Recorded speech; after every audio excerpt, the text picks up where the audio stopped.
Figure it out. Hello, this is Adam Koralik from Figured Out Productions. The following video is a video of some kind, and I hope you enjoy it.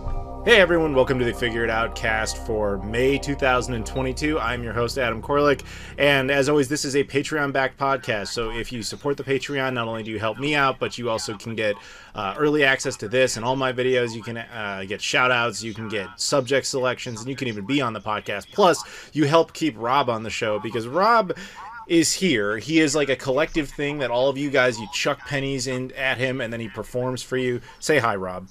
Hi, Rob. There you go. And of course, we have Abdullah, who's selected a subject and is, on here with us. What's up, man? Hey, I'm good. What about you guys? Hope you're all doing very well. We're good. Yeah, I'm fine. Yeah.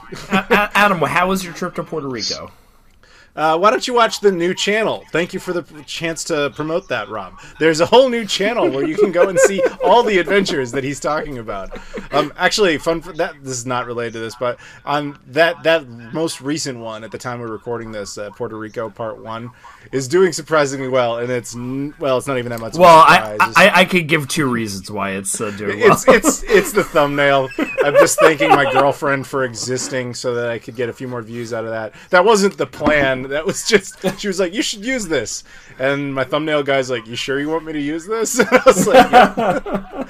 Anyway, so it doesn't matter. But yes, so we will, let's move forward with our subject. Now, Abdullah, again, as someone who is on the show and pays to be here, you get to also pick the thing that we talk about. So what, do you want me to introduce your subject, or do you want me to do it? Or do you want to do it? Well, maybe you can introduce it better. Because I had a hard time telling you the subject. So it might be easier since you got the conclusion. Yeah. So basically what I wrote down for this was content spun off from video games. So you have video game franchises, whatever they are, your big successful ones that we all know and love. A lot of them, when they're that successful, they get, movies, they get toys, they get TV shows, they get board games, whatever. First of all, I guess I would interpret this subject as, A, what do we think of those things? And B, maybe what are some of the highlights that stood out? What are things that kind of surprised us that are better than they should be from their source material? That kind of thing? Yeah, I mean, let me just give a quick clarification. So the reason I think it's very obvious why I asked that question is because of the Sonic movie. Yeah, it's the big highlight of this. So it was released, actually, I saw it not too long ago, so that kind of made me raise the question about that. I mean, what about because you see, there's so many franchises, I don't even know a lot of them. Okay, so they tend to be not all of them tend to be successful, as I've noticed. When they steer away from the original media, they tend not to be good. Well, the Sonic movie, yes. Maybe the Sonic movie is an exception. But overall, it doesn't seem to be a great idea. So, well, then let me ask you this. Do you want to focus specifically on movies derived from games, or do you want to just make it general? No, general. Could be anything, not just movies. It could be something like a TV show. That's like similar to a movie, but sometimes there's comics, there's live action. So why don't we give this a little bit of a structure by saying, why don't we each pick, like, our favorite thing that derived from a game that isn't the game itself, and then maybe like the worst thing we can think of that also derived from a game. It doesn't have to be the same game, although that would be an interesting challenge. What do you guys think of that structure? Yeah, that sounds good. That works well, because this is a very subjective thing. Well, yeah, it's all opinions. So, does anyone want to go first? Now I got to think of this. All right. Well, while you think, maybe I'll just jump in guns blazing. I think I'm gonna give a kind of a shout out to one of the oddest things that I ever saw derived from a video game, and I don't know if you guys remember this. Maybe Rob, just because this was something I used to see in Target. When Call of Duty was like at its height, during the Modern Warfare era, and they were actually selling like merch of everything. People used to make fun of that collector's edition that came with like a music CD and a remote control car and stuff, because like, who the hell ever cared about the music CDs, the albums that were in a Call of Duty game? Which is true, nobody ever did. But I do remember going into Target once, also known as Target in fancier parts of the world, going in there, and they sold Call of Duty pajamas. And I was like, wow, they really made it. Like, this is that level of, like, you are that successful where you are pajamas. Children of the 80s will know that more naturally. That was kind of a thing for you guys, the older crowd than Rob and I, where, like, you got Gummy Bears pajamas and Transformers and G.I. Joe. Everything had it. But for us in the 90s, that you had to be really upper echelon, like late Ninja Turtles, Power Rangers. Like, that was... that, and then we had a lot of NBA stuff like that. But, like, we didn't have nearly as everything, slapped onto pajamas and lunch boxes and all that sort of stuff as kids from the 80s did. But when I saw Call of Duty pajamas, I went, wow, that is truly stupid. that is all. And it's not like they looked like military garb. They were just pajamas with a Call of Duty logo slapped on it, because that's the level of concern. So that would be like one of the dumbest things I've ever seen derive from a video game that wasn't the game itself. And incidentally, it's worth noting, but we're not making fun of the actual games these things derive from. We're just talking about the bizarre things that were born of it. Another notable one, I remember seeing Resident Evil 2, the board game, and I was like, I have no idea if it's good as a board game, but man, what a weird idea. Like, how does that work, and why would that be interesting? But maybe it is. But I'm legitimately torn on, like, what the best thing from a video game that wasn't a video game is. And I might, maybe if I put more thought into this, I would change my answer. But I gotta say, I think the single greatest thing that ever came from a video game, but is not actually part of that game, is the Mortal Kombat song from the first Mortal Kombat movie. Mortal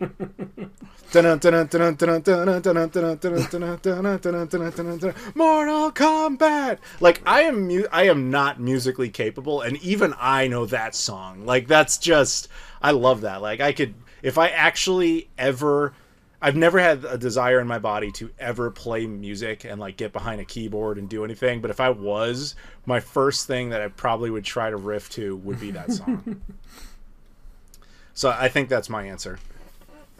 Interesting thought. Okay, so maybe I can go next? Yeah, go ahead. Go for it. Okay, so it's kind of tough for me to think about which one, but on the top of my head, due to recent events, there's lots of examples. I wanted to mention Sonic, but we'd mentioned just that for earlier. Clarification, you're talking about Sonic 2, right? Yeah, Sonic 2. Yeah, Sonic. Okay, 2. I just wanted, just so that we're clear. Okay, sorry, go ahead. Yeah, okay, but I'd rather step away from that, because it's kind of very obvious. Something that would be interesting to me, and it's kind of generic, is how successful the Pokemon anime is. And that, in the end, Pokemon is originally a game. That is true. Pokemon the anime is technically a spin-off of the game, as is the card game and all that, so... So it's technically a game, start off as a game, so... Technically, this works here, but from my side, I have to be honest, I actually anime. did not know that. I did not know that. But that's because I'm sorry, it's because I so don't care about anime and Pokemon that, like, I just never pursued it. But I actually thank you for that, because that was genuinely interesting to me. I did not know that. All right, sorry, go ahead. Yeah, no problem. So I actually I wasn't aware of that, but I knew later on that I think even the people that in my community, a lot of them, as far as I know, have started off with the anime way before they began with the games. The game was to me, the game was weird. I was like, this isn't related to what I saw on TV. Later on, to realize that it's actually the other way around, and I'm supposed to be the one that actually has to work around this, not the opposite way. So this is an example of a very successful show based on a video game. So that was pretty much that's a good example I have in mind. Now, was thinking of bad example. I don't know about your opinion about this, but it's the Uncharted movie. Oh yeah, I haven't seen it, but I've heard nothing but terrible things. Yeah, so I haven't actually played a lot of Uncharted. I played Tids and Bits a little bit, so I'm not really familiar with the series, but what I played with, I liked. But the movie, I didn't like. So it wasn't really that good, to be honest. So I haven't seen it, but I can tell you just from what I know behind the scenes of like how movie studios work, and specifically how Sony Pictures works, is that they go out of their way to make garbage. It's like we learned a lot of that from those hacks like a decade ago. But basically, they look at other successes around them and then say, what can we steal from that to just try and cobble this together? So like Men in Black International, I don't know if you ever saw that one, the one with Chris Hemsworth and the other girl from Thor. They basically said, oh, those two were big in Thor Ragnarok, put them in the lead of this movie. Who cares if the movie's written competently or anything? We'll just do it. This was basically, hey, Tom Holland's our boy. You know, he does Spider-Man. So we'll just put him in the lead of another thing we own with a different IP, you know, Uncharted. That's a big game we own. We put him in there. Oh my God, we'll make $1 bajillion, regardless if the movie's any good. Sony's very rarely capable of making a good film that Disney didn't actually make for them. Yeah.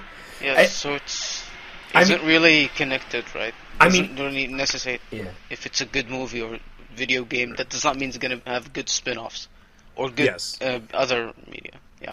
Sorry, the most frustrating thing about the Uncharted movie is that if you've played those Uncharted games, you would pretty much have said before this movie that if there was a game series that would have been impervious to being fucked up if they did it any way like close to the source material, Uncharted might have been one of those. The games are cinematic to the nth degree. They feel like movies, their characters are well written, they have arcs, and they're funny and exciting and well written. All you had to do was that. Give us something faithful to the source material and gives the people in the movie theater the chance to experience some of the joy, granted in a more limited offering, that people playing the game get to. And they just fucked it up. And I don't understand how you fuck up a sure thing like that. Sony? Yeah, Sony, yeah. Sony Pictures. That's really all you need to say. This is the same company that once had Kaz Hirai, their CEO, edit Amazing Spider-Man 2, despite the fact he has never edited a movie. This is the same company that made that decision, because he was like, oh, cut out the plot lines. We need to make sure that you can see the Sony Vios have to be visible. Oh, we spent a lot of money filming in Times Square. Yeah, but the scene doesn't make sense. No, leave it, because we spent the money, so it's got to be there. When that's who's cutting stuff, granted, I don't think he had anything to do with the Uncharted movie, but maybe I'm wrong. Yeah, it's no part of me was surprised when I heard that was like one of the worst films ever made. I was like, yeah, that's how Sony does it. That's literally what they do. They do more when they are in complete control of an IP. You get Morbius. Yeah. Okay, that's just what they do. But that's not the point of this discussion. So yours would be okay. Yours would be the Uncharted movie. Rob, how about you? In terms of the worst, I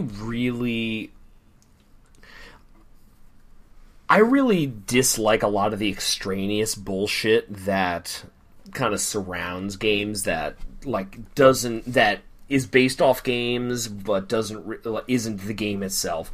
Like, I really hate all of like the merch and the extra tchotchke bullshit. Like Call of Duty pajamas. But the one that is emblematic for me is also, I guess, related to Call of Duty, but also something like Halo or whatever, is the gamer food.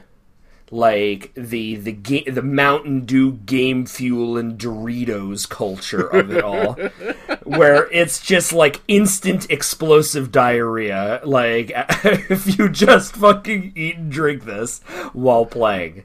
I can't get it. I get it. It's become like a joke, and it's like Mountain Dew and Doritos, bro. You know, like, I get that. You can thank Don Matrick for that. Yeah, that was his idea. But it's like, it still happens, and I Googled, like, Gamer Fuel Mountain Dew and Doritos, and it's like, every fucking new Call of Duty, Modern Warfare, Advanced Warfare, Black Ops Cold War, they all have the fucking Game Fuel, like, comes back every fucking iteration. And I'm like, Jesus Christ. It's like, at some point, you know, you're just going to kill off anybody that's actually ingesting this over and over. I don't know. I dislike that kind of bro gamer culture anyway, and this is just very emblematic of that. It's just something that's kind of detestable to me. So I have a little PS to your story because I find it hilarious. In 2007, when Halo 3 dropped and they originally introduced Game Fuel, I bought one of those 12-ounce bottles, and I bought a 12-pack just because that was like the first time it had ever happened, right? So it was like, I wonder what this even tastes like. I never got around to drinking it, and to this day, it is in my apartment. It is still sitting there, and I took a photo of it not too long, because I don't know if you know this, because most people would never bother with this, but when you just leave soda alone in room temperature, eventually it like warps the plastic and warps the cans.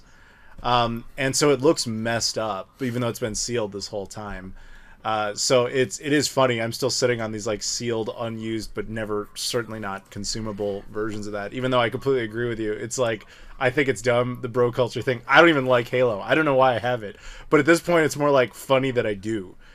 So I have to ask you, in a zombie apocalypse scenario where you are trapped in your apartment, and like you are running out of food and water, do you consume the gamer fuel for sustenance? If need be. It's funny you mentioned that, because when the pandemic, you remember when the pandemic first hit and everybody was like, oh man, I have to wash my fruit with like chemicals. Like everybody was freaking out. You had to wear rubber gloves everywhere, whatever. I am a resource hoarder by my nature. So before it happened, I was sitting on like a box of 50 of those face masks. I was sitting on a box of rubber gloves. I was sitting on tons of shampoos and like everything I could need to survive, to just stay at home, with the exception being of mass amounts of, you know, reusable foods, if you will, or non-perishable foods. So that was the one thing I was out getting. But, you know, it is funny because, like, I was theoretically like, oh, yeah, I'm ready for the zombie apocalypse that I'm not prepared for. Like, I don't mentally go like, oh, we have to be ready for the zombies. It's more like I get something for one purpose and then forget I have it, and then it just sits there. It's a bad habit I picked up. But anyway, so yeah, that has nothing to do with video games. But so what's your good one then?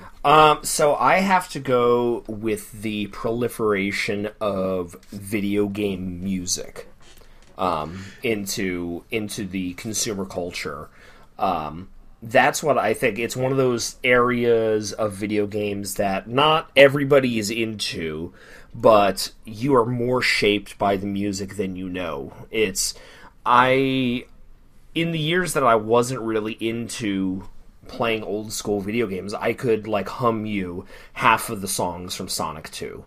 I can hum you like the song from, you know, some of the soundtrack from Pokemon Gold and Silver, something like that.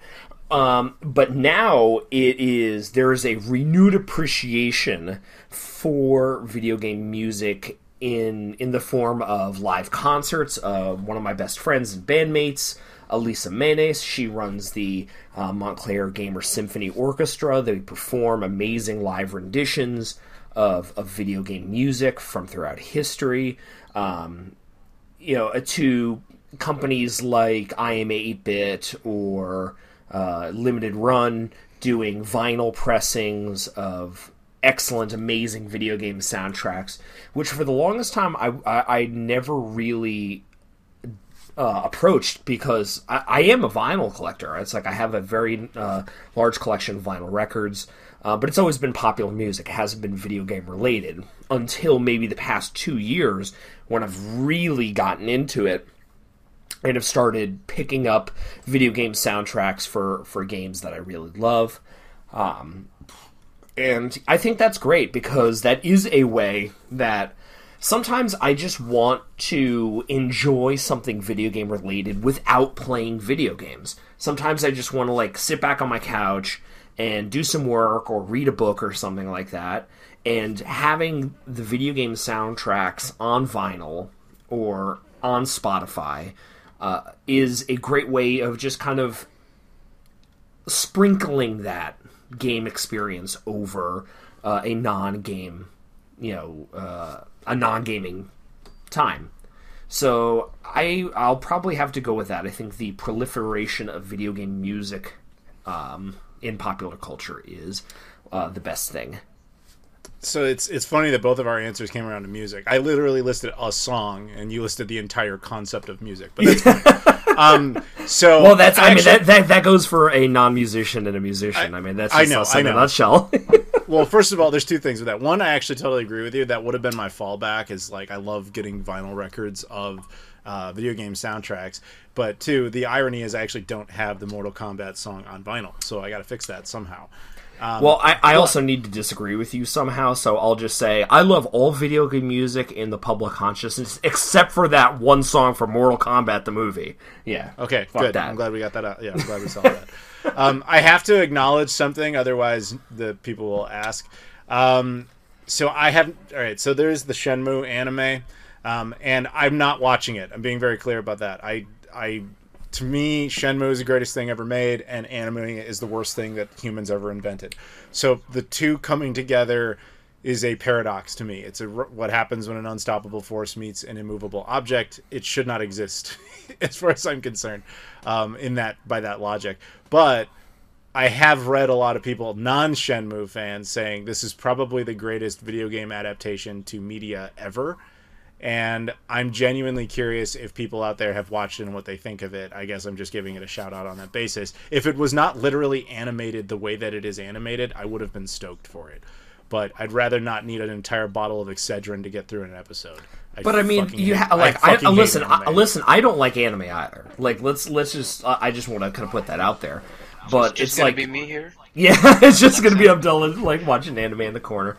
But you have to and I think Abdullah would like back me up on this. There is like a range to like how anime is. No, I know that. That's only a part of my issue. It actually mostly boils down to the actual animation style. Like what it looks like literally gives me headaches. It always has. Like you can ask my girlfriend. Like if some trailer or something comes on, I'm like, I need Tylenol. Like this, it actually hurts. Yeah. It's like how Superman feels around kryptonite.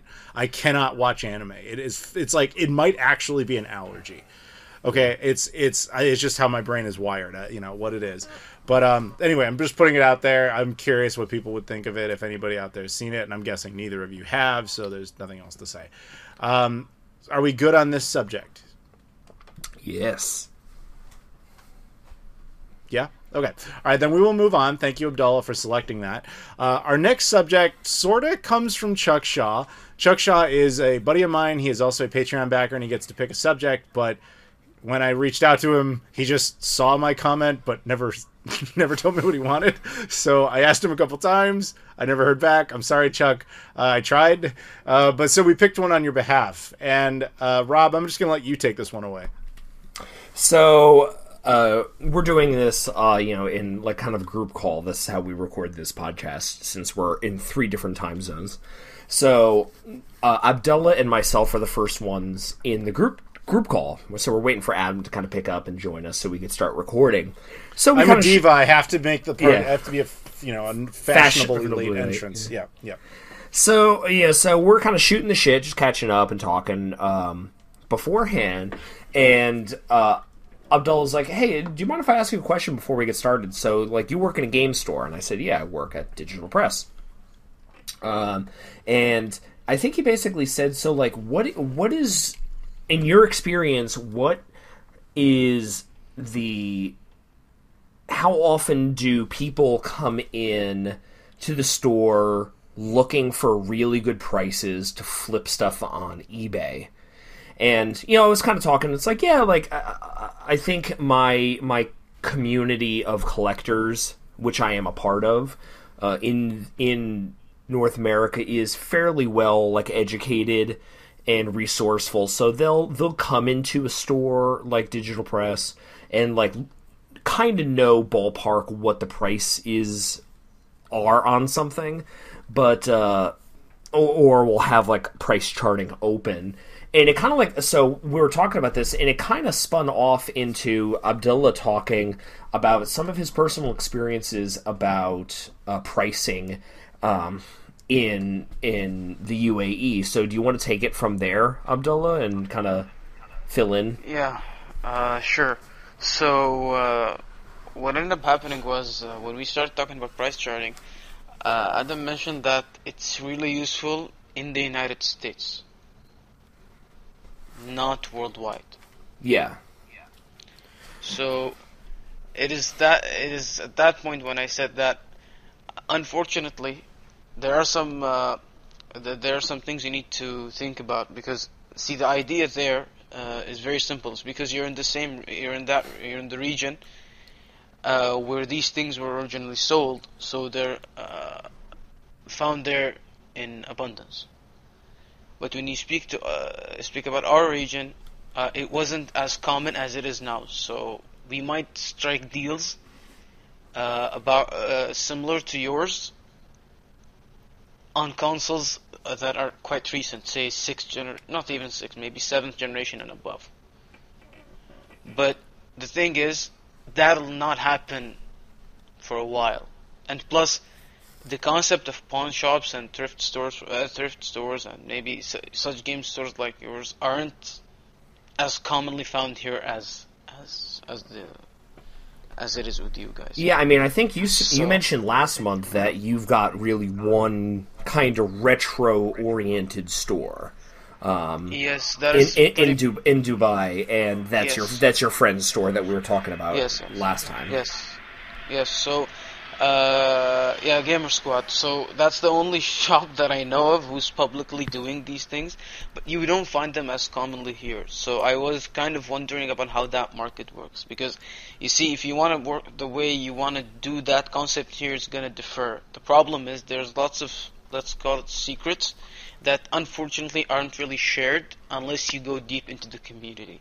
And some people just don't like doing that because to them that's a business and they just don't want to spread the word out. Yeah. So lots of people want to think of the concept of flipping, and if you want to do that through online matters here, eBay and whatever isn't really good for flipping. Even when it comes to you guys, it's not good for flipping. And then if you factor in the shipping I have to do and the taxes, for example, and such things that I might face, flipping seems to be short of impossible. So I titled this "Fair Prices for Imports" for a reason. So let me put this in a different window for people.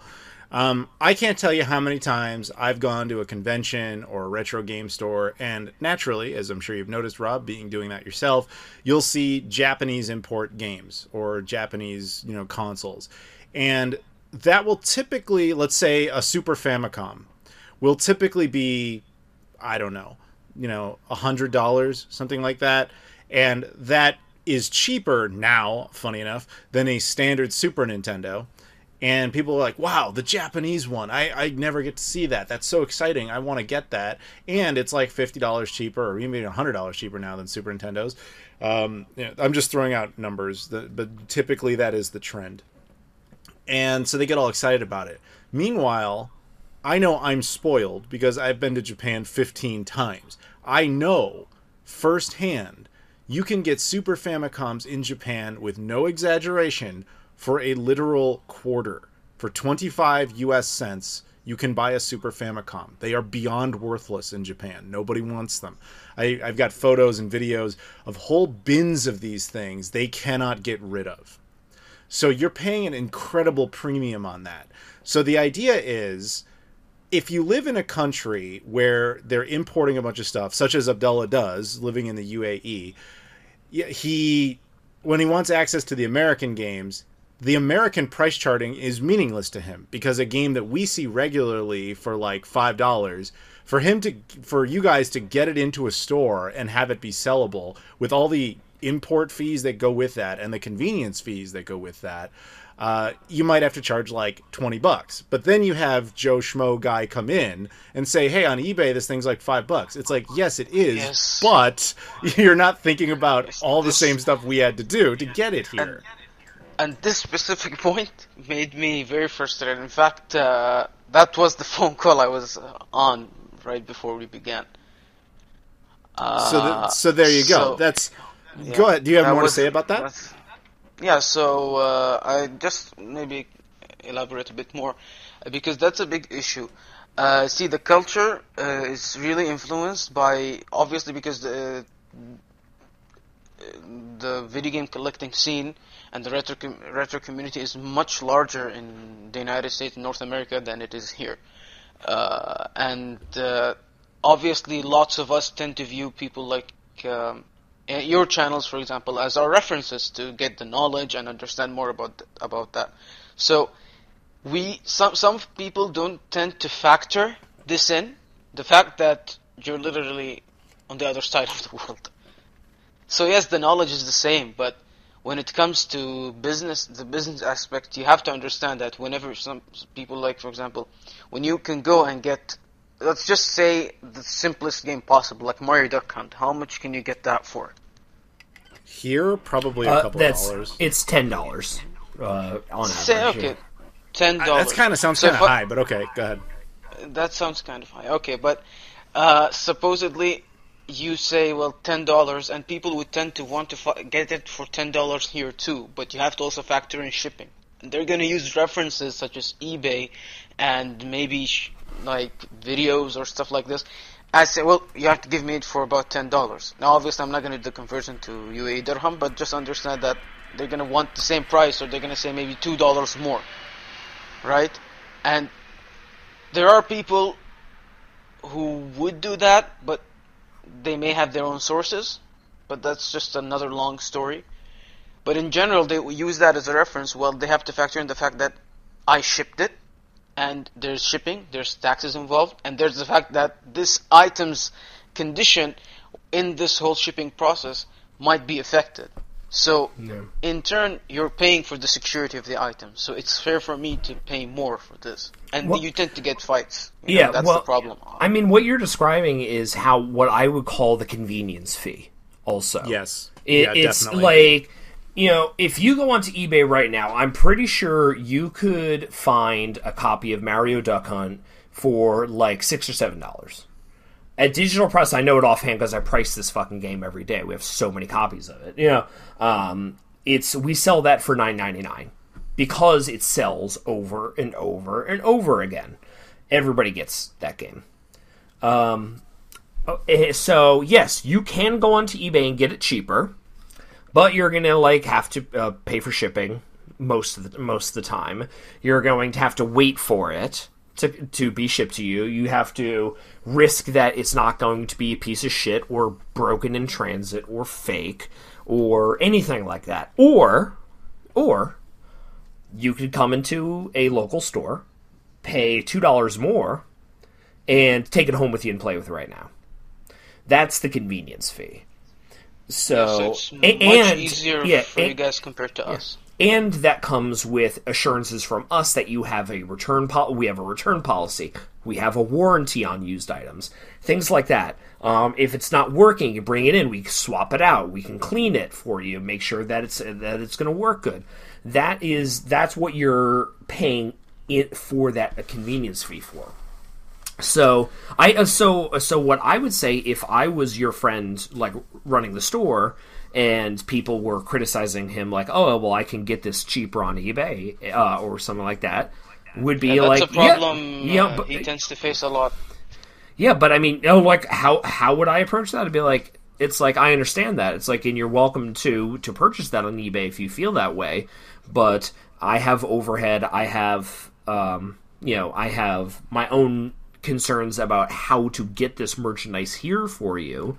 And, it's like, that's just the way it needs to operate. And I think there's a difference between price gouging, if we're flashing back to last month's episode, where we talked about PS5, terrible game stores, experiences and stuff. Like, there's a difference between like outwardly charging exorbitant amounts of money, even though your overhead is low, versus having a convenience fee on in-demand items. So you could be successful in selling it. I think there is a distinction there. So yeah, I mean, I think the convenience fee is really something that everybody is going to have to deal with, and especially in a country like where you live, Abdullah, is that, this stuff is hard to get there. It's far away from where it's being produced. It's far away from where it's being consumed. And if you are going to get something authentic and of good quality, yeah, it is going to cost more, unfortunately. And so, let me just clarify that this only applies to things that are maybe 6th generation and under. So from the 7th generation, maybe, and 8th, definitely 8th, this will not be a big of an issue, because we tend to get, and even if, by the way, I'm going to give you a reference, I think you know this, but even if you look up Amazon, the American, Amazon.com, there is the world edition of say Pokemon X or Pokemon Alpha Sapphire. Mm-hmm. You'll find world edition. So these are found in abundance here now, and you can even find them in your Amazon. Yeah. So those aren't an issue. I'm talking strictly about mostly retro items. So I think you got my point. Yeah, it's interesting you bring up the World Edition. I was actually talking with my good friend Jonathan, who is a game collector friend of mine, and I believe he's a Patreon patron. And I think we were talking, he has a complete Wii U North American set. And I was showing him some games that we had at Digital Press, and he's like, oh, well, are they like the World editions, or are they like NTSC? And I showed him, because we did have some like brand new sealed Wii U stuff that we were kind of sitting on, and like a couple of them he passed on because they were the World Edition. So that's interesting that like the World, like, which I really had no idea about before, that collectors here are going to look at that World Edition in the same way that I think, I don't know, maybe Adam, you've encountered this. Like, you don't want the Canadian version of a game because it has French and English on it. So it's like, I think that is kind of a negative for some. And like for me, I could give a shit, but for some people. So I've had a lot of thoughts as you guys were talking about this, so I apologize. I want to clarify a few things. Like, first, on the point about price gouging, this is not price gouging. Everybody understand that, because again, put yourself in the situation of, you're at a convention, you see that Super Famicom that's $100. You seem to think that's a good deal, just because it's foreign and odd to you, and you look online, and it seems to be about what they are, and I'll get back to that point in a second. And, you're like, oh, it's cheaper than going to Japan, and it's cheaper than, the American one, so this is a win for me. When in reality, you are getting totally screwed on that. Yet you thought it was a good deal. That's the difference with the audience perception. Now, why does that perception exist? That's where it gets very different. And it's because, as Abdullah has pointed out, the UAE is not really a video game hub. You guys have only kind of been really participating in that market for the last couple generations, hence all the retro stuff is super rare. When it comes to the idea of importing Japanese stuff, say, to North America, and that's the example I'm going to keep using because I think that's the most common way to understand and relate to this, if you are an American or Canadian viewer, or even a European viewer, actually, because everybody imports Japanese stuff. Why do they do that? And the reason is the Japanese were very good about having an internal social understanding, which is, this is what it's going to cost when you are in Japan, but you will sell it outside of the country on these platforms, and it will cost that. So, for example, you'll notice that you use eBay whenever you want to buy stuff from Japan, probably, right? But when you do that, you find out the Japanese don't really use eBay all that much. There will be Japanese sellers on there, but they really just ship internationally. They don't really care about shipping domestically because they know they're essentially ripping off the audience. And that's fine. It's mostly gaijins living over there shipping stuff over internationally anyway. The stuff they use internally is things like Yahoo Auctions, which is why if you ever want to buy something from Yahoo Auctions, you always need a proxy because they do not ship internationally intentionally because they ship the Japanese prices. In essence, they've created two separate marketplaces within Japan, one for domestic and one for international transactions. Hence, you are, as someone living outside of Japan, will look at the market and say, this is a fair price. Unfortunately for Abdullah in this case, the people in the UAE don't have any sort of system set up for that, nor does the United States. We don't really care if you buy stuff domestically or internationally. We don't separate the systems. So someone in the UAE will look at eBay again, or look at American price charting, as this all spun from, and see this is what it costs in America, and just assume, without thinking about the logistics, that that's what it's supposed to cost there, when it's not. You know, and it also depends on the motives of the import store. From the sound of it, Abdullah, that store, that what's it called, the Game Zone? Game Squad. Gamer Squad, yeah. Gamer Squad, sorry. So the sounds of it from Gamer Squad is like the only retro game store, which means it's a specialty shop, which means that dude has to go out of his way to get all the inventory imported. Now, logistical hurdles... It's very tough, actually. Exactly, and no part of me doubts that, because he has to source that stuff, make sure of the quality without ever being able to personally inspect it until arrival. Then, in addition to buying it, he has to get it shipped, and he has to deal with whatever customs fees there are with that. I know the United States doesn't do that, but most countries do. All of that stacks up, and then on top of all of that fee, that time, that effort, he also needs to make a profit on the item when he sells it. Hence, a $5 game suddenly appears to be, let's just say, $20. He's not trying to rip anyone off. He's trying to break even and then a little, just because of those were the market circumstances that were required to get the game there. I want to make sure that that's very clear to everyone listening. The other thing you have to understand, because there will be certain times, and I'm sure, Rob, you've run into this, you travel a lot too, you occasionally will pop into a retro game store in another country. For example, I have been in a Japanese game store that had their own import section. And it's funny because you see like the American imports. But the difference is you'll sometimes see games, depending on what country and what store you're in, and it depends on that store's motivations. Sometimes you'll see a store where they're like, just like Gamer Squad, where they're like, hey, we're a specialty store, and if you're in Japan and you actually need the American version of the game, we have it, but you're going to have to pay a premium on that. That's the same type of motivation. But then there's the flip side of that, which is there are some game stores in Japan where you go in and they have an import section. They're like, oh yeah, we technically have an import section because every once in a while somebody dumps an American or European game on us and we don't know what to do with it. But that is very different. That's just spillover. That's like stuff they didn't know what else to do with. But that's also because there's a ton of stores and a ton of competition and a ton of people, participating in that hobby. Whereas, again, Abdullah, it sounds like that's just not the case in the UAE, at least not yet. As I told you, up until Generation 6, maybe 7, it's all imports, basically. So whatever, like NTSC we have here, like NTSCU, that's definitely just the same copy you had. But when it comes to, say, like, as Rob mentioned, for example, 3DS or Wii U, like the example, you will get to see, okay, whether is this the World Edition or is it, so it's gonna be a bit different.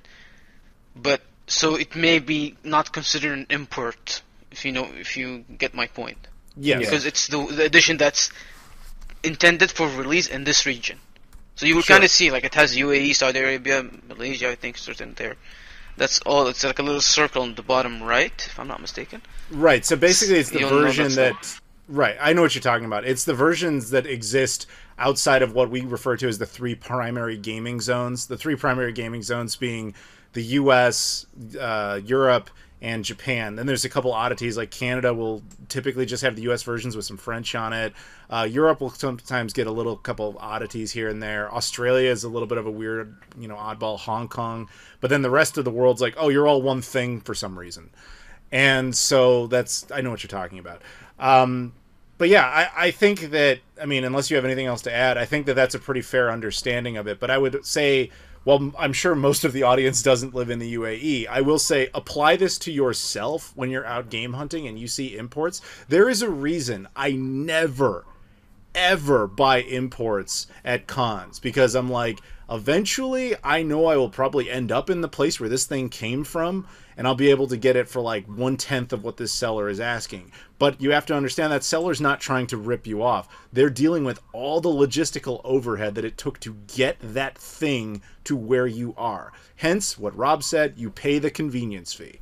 I just want I feel like the world is smoother when you guys understand the why of how these things get priced out. There's a huge difference between that and some guy being like, I used a bot to scam a PS5 so I can make $500 profit. That's not the same concept. So yeah, that's basically it. So somebody coming in and saying, well, you're selling it for $200, for example. Well, on eBay it's going for 170, or eBay it's going for 160.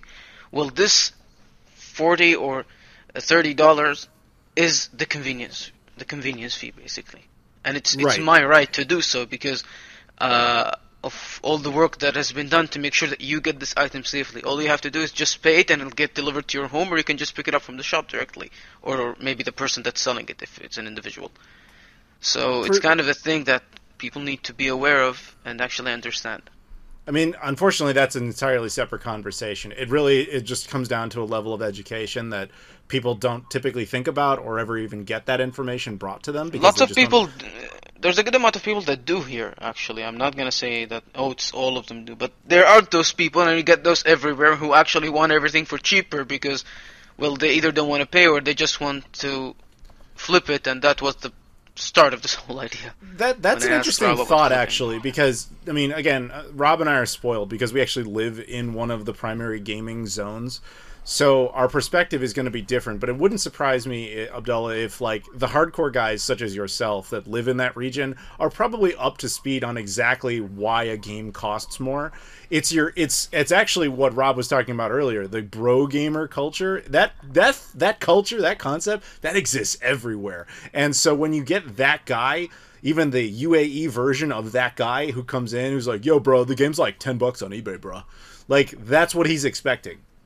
And some of them have their own sort of places or maybe references, or some people that can get them the stuff. Well, if they have that, then just use that. Don't come complaining to me. I don't have the basic tools you have, or like people you can reach out to. So basically, to get back around to what I was saying, because it's funny you mentioned that game charting was really the origin of all this, because you're not the first person to ask me that question. Shout out to Zesty in my Discord. He was talking about possibly going to Japan at some point, and he was like, I'm going to use game charting over there. And I was like, I wouldn't, because it's all American interpretations of the prices. It's not the domestic prices. And if you're actually there, it's meaningless. But people just don't know that, because they have no reason to think that until they actually put down the time and study it a little. So game charting specifically, while it seems to be getting better for imports, I don't know if it's like catering to eBay versions of those prices or domestic versions. Well, I mean, that's where they are getting their pricing, is from eBay. It creates an aggregate, an average of prices from eBay auctions. So then it's getting the convenience fee pricing, because exactly, yeah. I'm and again, I am spoiled because I end up in a lot of places. So I can't help but look at that and be like, no, I'm just going to focus on what I know this would cost on the ground in a store in whether it's Paris, London, or Tokyo. That's how my mentality is. There's one point you need to just, it's kind of a technical point. It won't really affect that much, I guess. It actually depends on how many sales they have, but usually if it just uses the mean, the average, then the number that's presented in price charting might actually be affected by people who have done like an outlier in the data, basically. So if the game averages around 25, and somebody ends up selling it for, and it gets sold, somebody just doesn't know, sells for $100, then the whole average will change, and you think, this is like a 30, 40 or something, I don't know, depends on the numbers kind of game, while it actually sells around 20. So sometimes you have to check on the individual data to make sure that of the price. Well, that's why I always say at Digital Press, the way we price games is, price charting is quick and dirty and convenient. and it kind of gives you a rough idea, but because you have outliers like that, it's far more important to use eBay to kind of hone in on the current price and look at and see some of those outliers to create like a fair price. Yeah.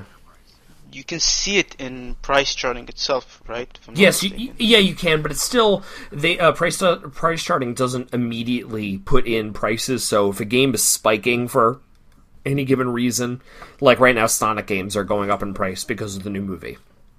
So let's say you look at a game like, I don't know, Sonic Generations, and before the movie it was like $10, and now it's like $15. If you look at price charting, it might show like $12 when it's actually far past that on eBay. The way the analogy I make is eBay is a scalpel when you're trying to ascertain the price of a video game in your region, and price charting is like a butcher's knife. It's just like it's meant to hack and kind of get a start. So using both of them in conjunction, especially for something that's maybe a rare variant of a game, or a game that doesn't get sold a lot, and you're looking for more of a historical record of what the game has gone for, like that's where using both of them can benefit a store. I need to throw this out there though, because what you're talking about in its current form only really applies to people in the United States. That goes without saying. No, it doesn't. Because I'm not totally done with that point. In its current form, what you are saying only applies to people from the United States, but there is a trick to this.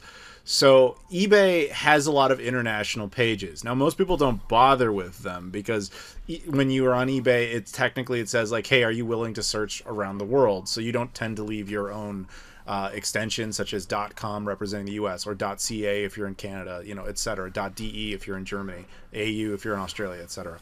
But I actually advise you, if you are going to, like, just say you're hopping a trip to Australia for whatever reason, and you're like, I'm going to try and find Australian games. Don't, and then you see a game in a store, and you're like, I wonder what this goes for. Do not go to ebay.com searching for that game, even with international on. You go to ebay.au or .com.au, whatever the extension actually is, and search it as if you actually live there. That will give you the accurate assessment for that country. And the Japan, as I said, doesn't really do their own. I think there is technically an eBay Japan, but it's mostly for exports. Check Yahoo Japan if you're looking for the actual Japanese prices, as if you were in Tokyo or Osaka, etc. That would be my pro tip. It's funny you mention that, because in my experience of traveling overseas, if I were to open like Amazon or eBay while in let's say Canada or Japan or somewhere in Europe, it actually like geotags and basically defaults to that version of that website. So if that's interesting, are you using? Well, I mean, that's something that can change on a dime, obviously. Yeah. Are you using like the website, or are you using like the app? Yeah. Well, I'm using the app actually. Really? Because the app usually sticks to whatever region you had it set to last. Yeah, I'm not sure, because I was just in Montreal with my wife. And I think I happened to like go on to eBay or something because I was selling something, and it defaulted to the Canadian version. Well, that's good then, because that's not something that has historically been the case. But if they're changing that automatically, that's great. But just, I guess my advice would be, keep an eye on that when you're in those countries and make sure you're doing it that way. Just because using the American version would be essentially like, what does it cost to import the thing when you're already there? Which makes no sense. Yeah. And that would give you a better sense of whether or not it's a good price. Because if you're like, I'm in a game store in Australia and they have this game for $30 Australian, and then you look online and you're like, oh, it's $40 American to get that? What a good deal. But then you look at the Australian version of the website and it's like, oh, it's like $10 Australian. You're actually being ripped off. So you have to think about those types of things. But yeah, that's just my suggestion. And unfortunately, Abdullah, until I don't know what it would take for that culture to basically, you basically would need a bigger retro gaming culture for that to kind of dilute a bit. I think in the meantime, you're mostly just going to have to deal with dickheads coming in being like, yeah, bro, it says on eBay, like, you're just going to have to deal with that for a while, unfortunately. Yeah, it's gonna take some time, but there are lots of people who are knowledgeable, so I'm pretty sure those are gonna take over the ones that just want to pay less. So, and this is not just with us, it just happens, I think, in all communities. It's not something new. Oh, but yeah, it's just definitely. something that I've recently faced, personal experience, and some stories that that I know through some friends, and mainly. Right on. All right, well, I think we're done with that, so we're going to move on if you guys are good.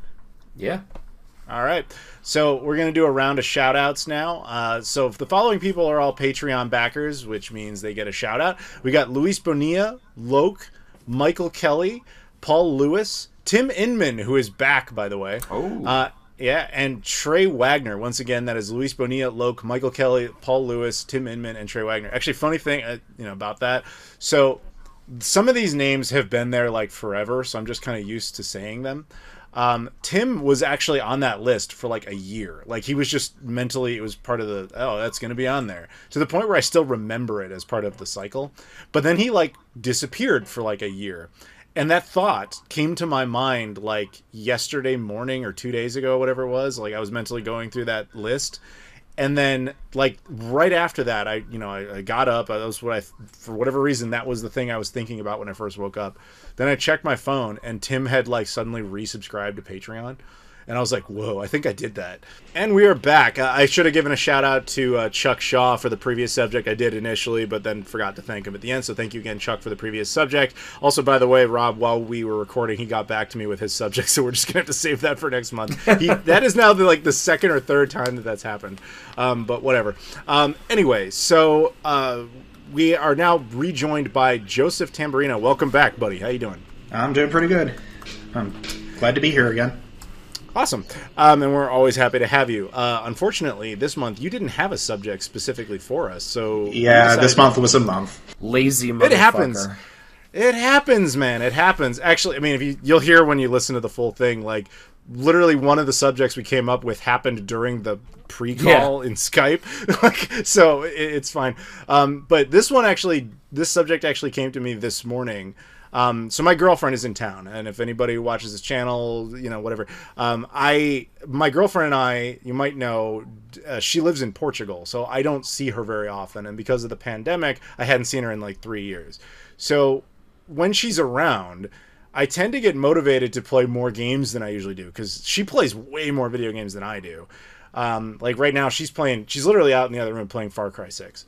And I guess where I'm going with this is, are there games, even single-player games specifically, that you yourself want to play, but you just like the idea of playing them with other people and you're, like, waiting to do that? Does that mean anything to you? And if so, like, what games would you cite?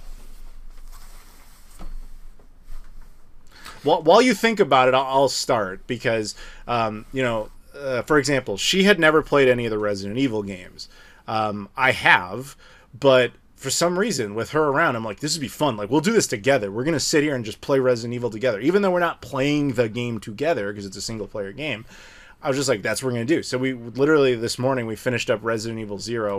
We started on Resident Evil 1 Remake, by the way. The GameCube remake, but sorry, Rob, we're playing it on the Series X, which, by the way, is a very nice build of it. And then we're going to continue on, which will then eventually get us to the Resident Evil 2 remake, which I've never actually played, the 3 remake. We'll do the Code Veronica. I think there's a 360 conversion for the Series X. Yeah. And I think I'm going to stop there because, controversial opinion, I don't think Resident Evil 4 is all that good. And everything after it is basically unplayable. Are you going to play 0 or? I already did. That's what they said. They just finished it. Oh, okay. We finished it this morning. Yeah. But I do want to play. So, like, I think that 5 is terrible, but you can get through it if you make fun of it the whole time with another person, because that one's like required co-op. Whereas 6 is like Michael Bay the game, and it's just hot garbage. Yeah. 7 is good, but has nothing to do with Resident Evil. Yeah. To me, I was actually trying to explain, because she was curious. She's like, well, I hear good things about 7. I'm like, yeah, it's a good game, but it has no business being called Resident Evil 7. It should have been... It stapled Resident Evil stuff on at the end to be like to be able to call itself Resident Evil 7. Right. And there is DLC with which ties it in a little bit more. But that's the stapled part. Yeah, exactly. You basically have to include a couple of references. The way I was trying to explain it to her in Star Wars terms, I was like, okay, Star Wars mostly consists of the Skywalkers. They're like the Kardashians of space. Everybody just focuses on them regardless of what's happening. That's the universe of the mainline events, right?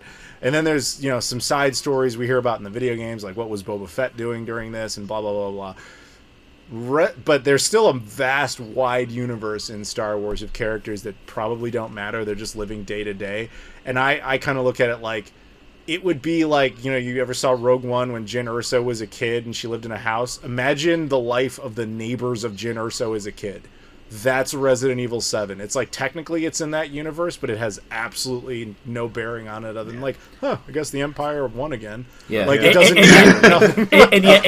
And yet, to the point of Resident Evil 7 being good, somehow, some way, that movie about Jyn Erso's neighbors would probably still be better than Solo. Yeah, yes, exactly. Because it doesn't ruin a legacy character. But in RE7's case specifically, like, go into a new protagonist that has nothing to do with any of the rest of this stuff that's been established is the only way you could successfully go back to survival horror without, just remaking one of the older games again. Precisely. So I understand its reasoning for existing. Don't get me wrong. It's a great game. It just, canonically, it basically has nothing to do with anything. And that's fine. It's what the series needed, because like after 6, it was like, what do you even do? You like ruined the franchise. Now I understand there are some spin-off games, like the Revelations games, Raccoon City, all these other ones. I don't know how many of those we're gonna do, and maybe that's a potential separate subject another time. Skip Raccoon City. Operation Raccoon City is a team shooter game. I appreciate the heads up on that. We'll probably do 8 because I hear good things about that. But I still need to play that one. That's not even the point. What I'm trying to say though is like these are games I like. These are games I want to play, but I'm not motivated to do them until I'm with someone else and we do them together. And I'm wondering if this is just a me thing or if that applies to you guys sometimes, and if so, is it like a specific type of game? Because I can also tell you on the flip side, there are certain games I would never want to play around her. Like, I love Shenmue too much, where I like, to me, that's an experience I have to do by myself. Like, I don't want to do that with anyone else. But, then there's some games that I might enjoy the tedium, and people watching it would find it horrific, or whatever. Just curious, what do you guys think? You know what? It's so funny you bring up Resident Evil, like, specifically, because the way I initially played Resident Evil 4 and most recently played through 7 is with a friend in the room.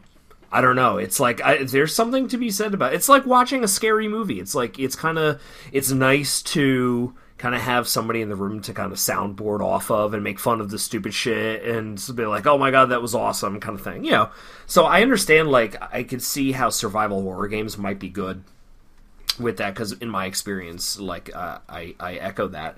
But when you brought the subject forward, there's one I immediately thought about, personally. A single-player game, single-player focused game in terms of its campaign, that I almost exclusively play co-op or multiplayer is Halo. Halo, for me, is a co-op game. There are certain campaigns, like, you could argue something like Halo ODST is better served as a solo experience, because it's like the theme of isolation is really prevalent in that game. But playing something like Halo Reach or Halo 3, even Halo, really any of like the main series Halo games, I love playing them co-op with friends, sitting down, doing split screen, and just like running through this campaign on like a high difficulty setting. Can be a lot more forgiving with something like playing on Legendary or Mythic with co-op. And yeah, it's just so much fun. Some of my fondest gaming experiences are playing like not online multiplayer or even like deathmatch multiplayer, but playing the campaigns. So couch co-op. Couch co-op, yeah. It's I absolutely love it. And and to that point, this most recent Halo, which I've been Halo Infinite, I've been really enjoying this game's multiplayer. I play it like every week, but it still pisses me off. I haven't played the campaign, which I've heard is very good, but I am waiting for them to institute campaign co-op, which they said it was initially going to be at launch, but they pushed it back. They're working on some kinks or something, so I'm waiting anxiously to play campaign co-op for Halo Infinite. But I guess, okay, well, that's not a bad answer. I guess I'm curious, is there like anywhere it's truly a single player game, but you sit on the couch and the two of you, like, I guess, play the game together, even if you swap the controls, or if you just one's this using strategy, like your human strategy guide, or you just a team effort? I mean, I do that a lot with my wife, who is not as hardcore a gamer as me, but I really want to get her into the hobby, so, she'll play games like Mario Kart or Mario Party or something like Tetris 99 or so she'll do she'll play games on her own, but let me give you a suggestion. With more modern games, like I remember, they could be a little bit difficult for her. So I remember we played Super Mario Odyssey, the most recent one on the Switch, and this was her first 3D Mario game that she was playing. So we kind of played it together. If there was like a part where she couldn't figure it out, or it was a difficult boss battle, she would kind of hand the controller to me, and I would kind of guide her as as you said, like a human strategy guide, or like kind of in easy mode. If she's having difficulty, I could kind of take the controller and play it. So that would be my more single player oriented experiences, like with my wife, kind of helping her through games. Let me give you a suggestion, because you can do this kind of like a drug dealer. You give them the first taste free type of thing. What I suggest, so for example, I really like the BioShock games, right? Yeah. And I really wanted my girlfriend to play them, but she doesn't like FPSs, like, at all. Which it's you can argue that that's not necessarily what BioShock is technically, but I mean, let's keep it real. You're walking around with a gun in a first person's perspective. It's just kind of part of it. So I was like, okay, I know she will love this game narratively, but the actual game mechanic may not work for her. So I was like, here's what we're gonna do.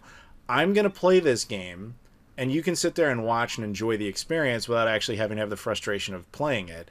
And that worked. Like, to this day, she's like, I want a Big Daddy figure. I want, I want all these things. I feel like, because I also know your wife, she probably would do well with that type of thing.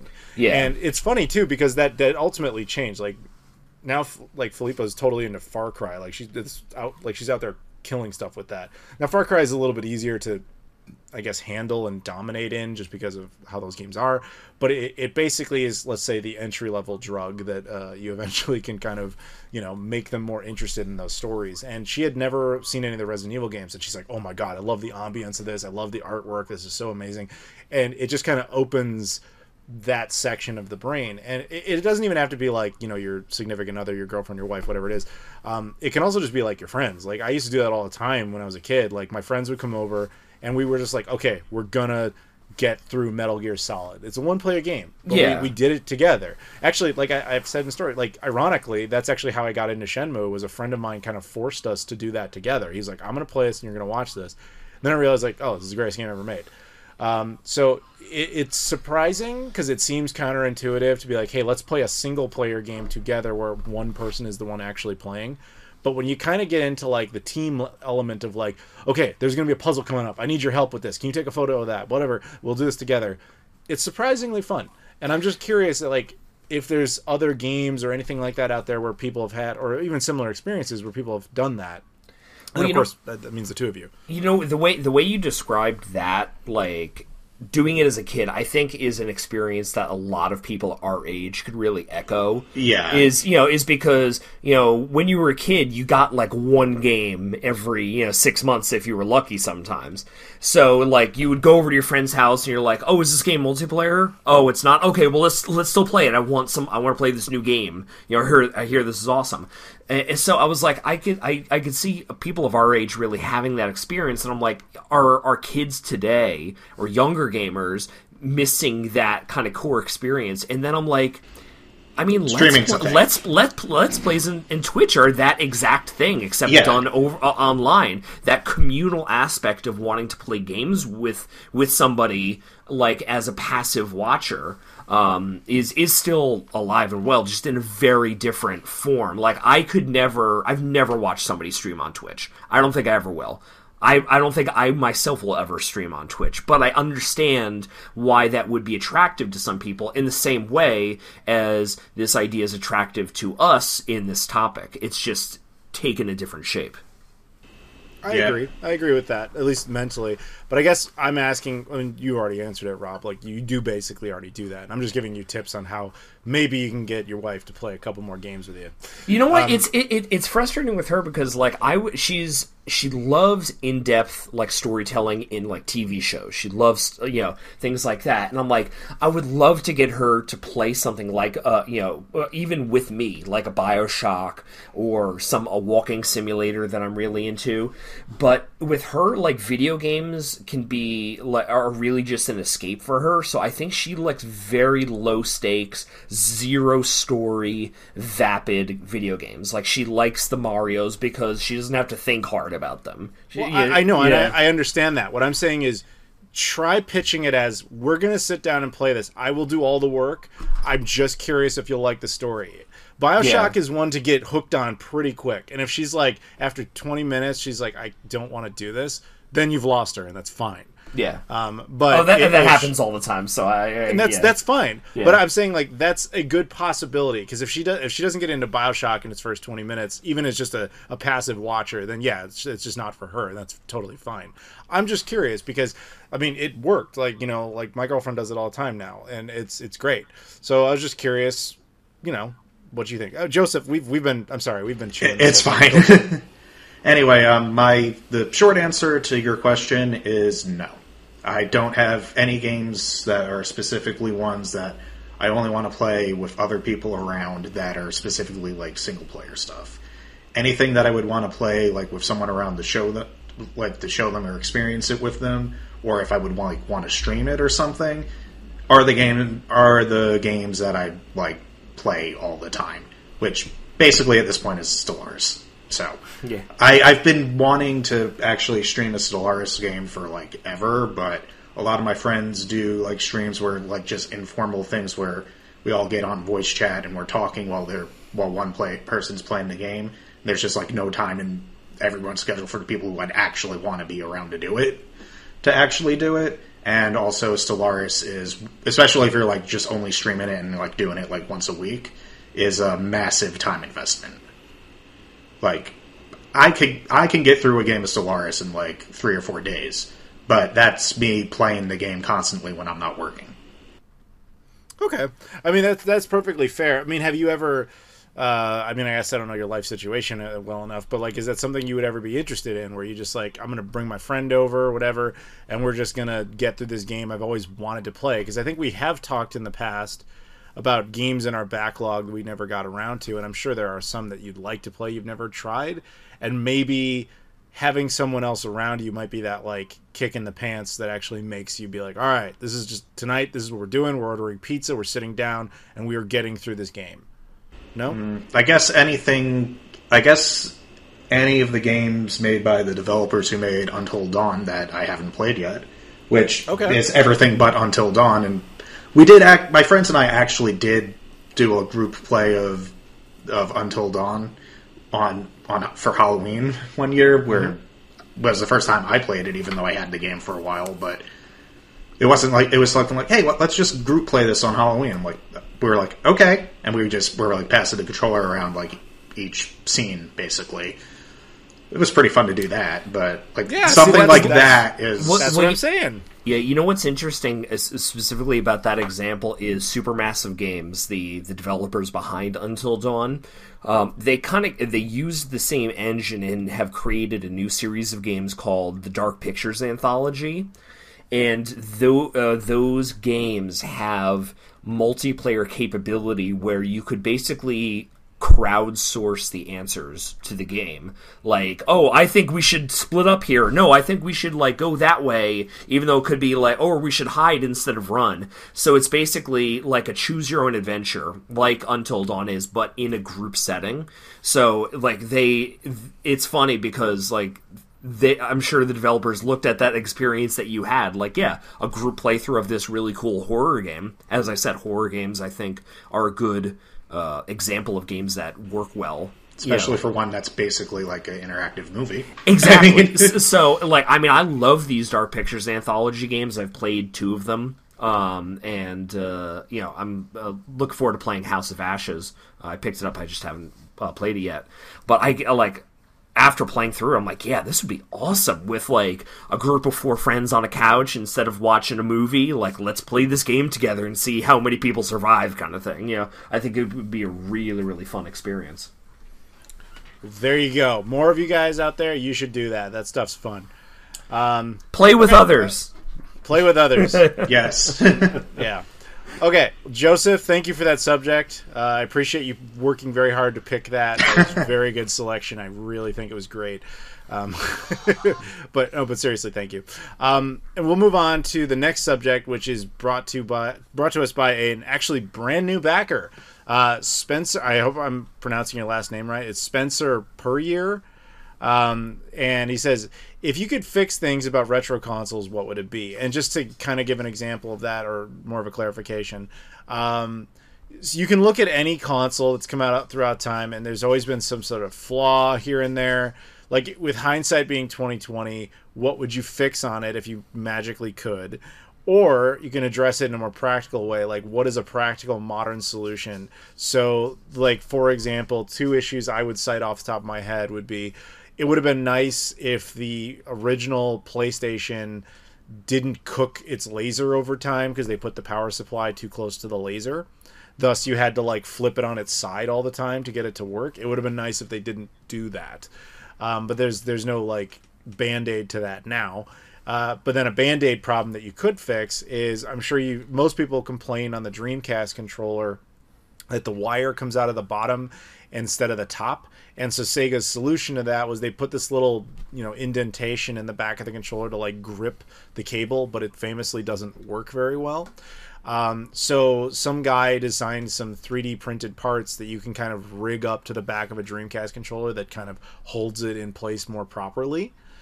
So, like, modern solution for an old problem. So I'm just curious if either of you guys have any sort of input on, either concept. I wish that the NES had a fucking, like, RGB SCART support instead of relying on RF and composite. Like, well, yes. Yeah. I mean, like, I think that's, like, as somebody that works in a store and I get people coming in, like, I want to play my NES on a 4K TV. How do you do that? I'm like, well, you get spend $400. You get this, yeah. Either you get an HDMI modded thing, you get a analog NT, or you get a $20 piece of shit composite to HDMI converter box that's going to introduce lag and look like shit on your TV. Or here's this Retron system, and yeah, it's not hardware perfect, but it'll do what you want it to do. I wish there was a better means, because even, like, something like the N64 or the PlayStation 2, which Adam has discussed ad infinitum on his channel, that they're like polishing turds trying to get them to look good on TV, on modern TVs. That goes without saying.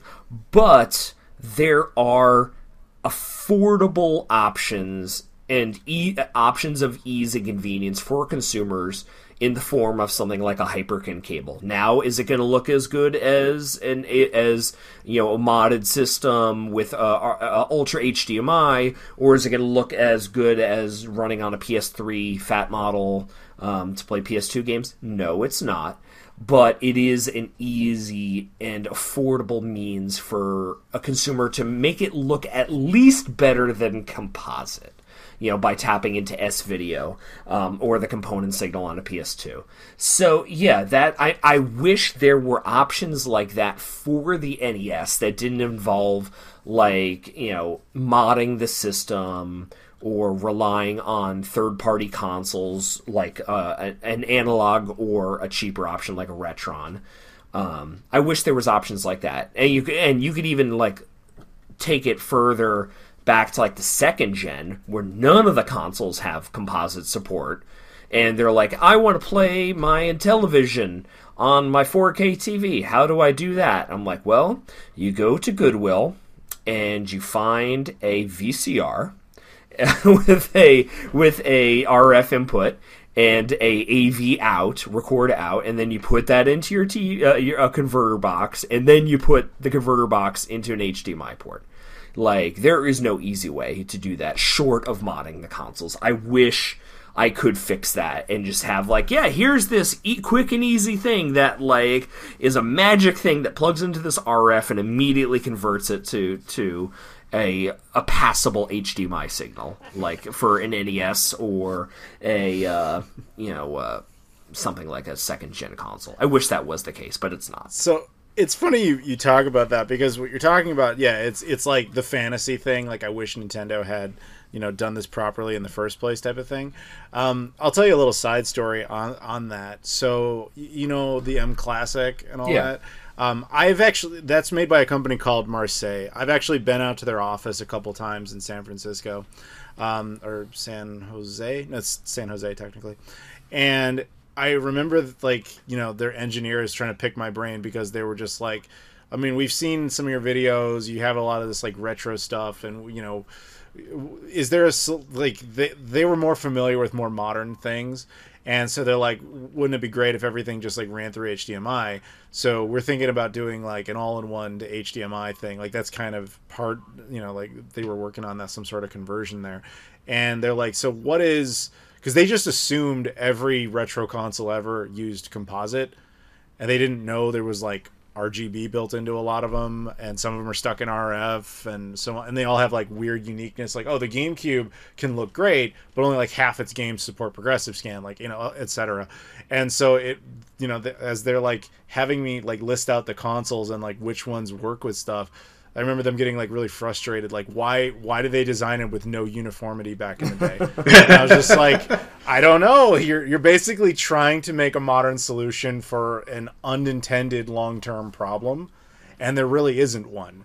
Other than it's going to cost you a lot, and it's going to be really inconvenient. And as someone who makes videos about stuff like that, I trust me when I say it is a pain in the ass, because you'll be it's really hard to tell someone who comes to you is I got my Wii, man, I want to play it in the HD. What do I do? And I'm well, set aside how much I hate the Wii, because I always do tell them just throw it in the trash. But set that aside. The real answer to how to get the most out of your Wii is don't play it. You play the Wii U. And you play the Wii U because it has native HDMI output. Then you use something like an M Classic or an M Cable. You set the resolution accordingly. That's the best way to do it. But nobody wants to hear that, because it means they have to buy a completely different console. It's dude, that's not my fault. That's Nintendo's fault for not putting HDMI output on that console. That's just what they chose to do. And that's even a more modern one. I mean, you get into the ones like Rob's talking about. The NES is a nightmare, because it's like the PS2. Those two in particular are the two worst, because everyone wants to play those until they realize they don't when they look at them on a modern television. And they're like, I got one of them fancy composite to HDMIs, and it looks terrible. It's no, you spent $20 on a piece of shit, and you're pissed off that it isn't magically what your childhood remembers. It doesn't work that way. Unfortunately, it just is what it is. The NES doesn't even technically think in RGB. You have to install a modern engineer's interpretation of what an NES RGB palette would have looked like, and they have to install it in between the motherboard and, at the time, the picture processing unit. to output what the guy thinks an RGB NES would look like. Yeah. Nice. Or phone call. cannibalize PlayShoy's 16 Yeah, chips. that's true too. Another Yeah. issue. Exactly. Every solution is a bad one. My personal NES solution is the Retro AVS. I think that thing is great. Yeah, but that I have really a regular good. NES, but that's only going to be hooked up to the CRT for when I want to play Duck Hunt or something. Yeah. Right.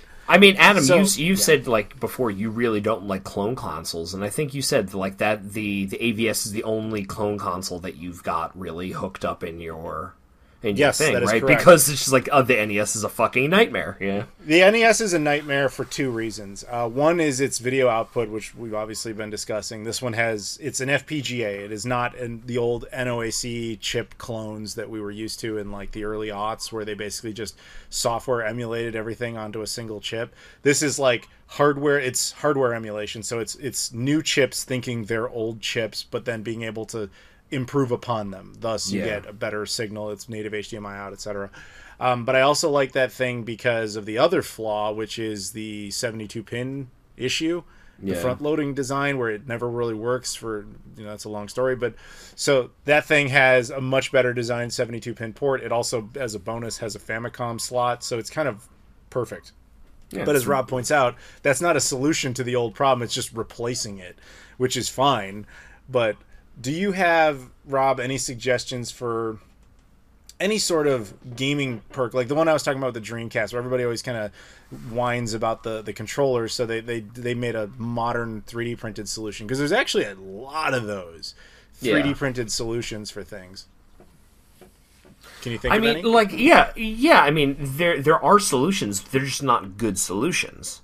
If we're focusing on the NES, which it was kind of like the start of this. It's focused on whatever you want. Yeah, so if I'm focusing on the NES, it's like the only solution that I can offer at Digital Press that uses your original hardware and allow it to play on a 4K TV that does not have composite or RF, because my 4K TV in my game room has RF that works. I could play my Magnavox Odyssey 2 on my TV.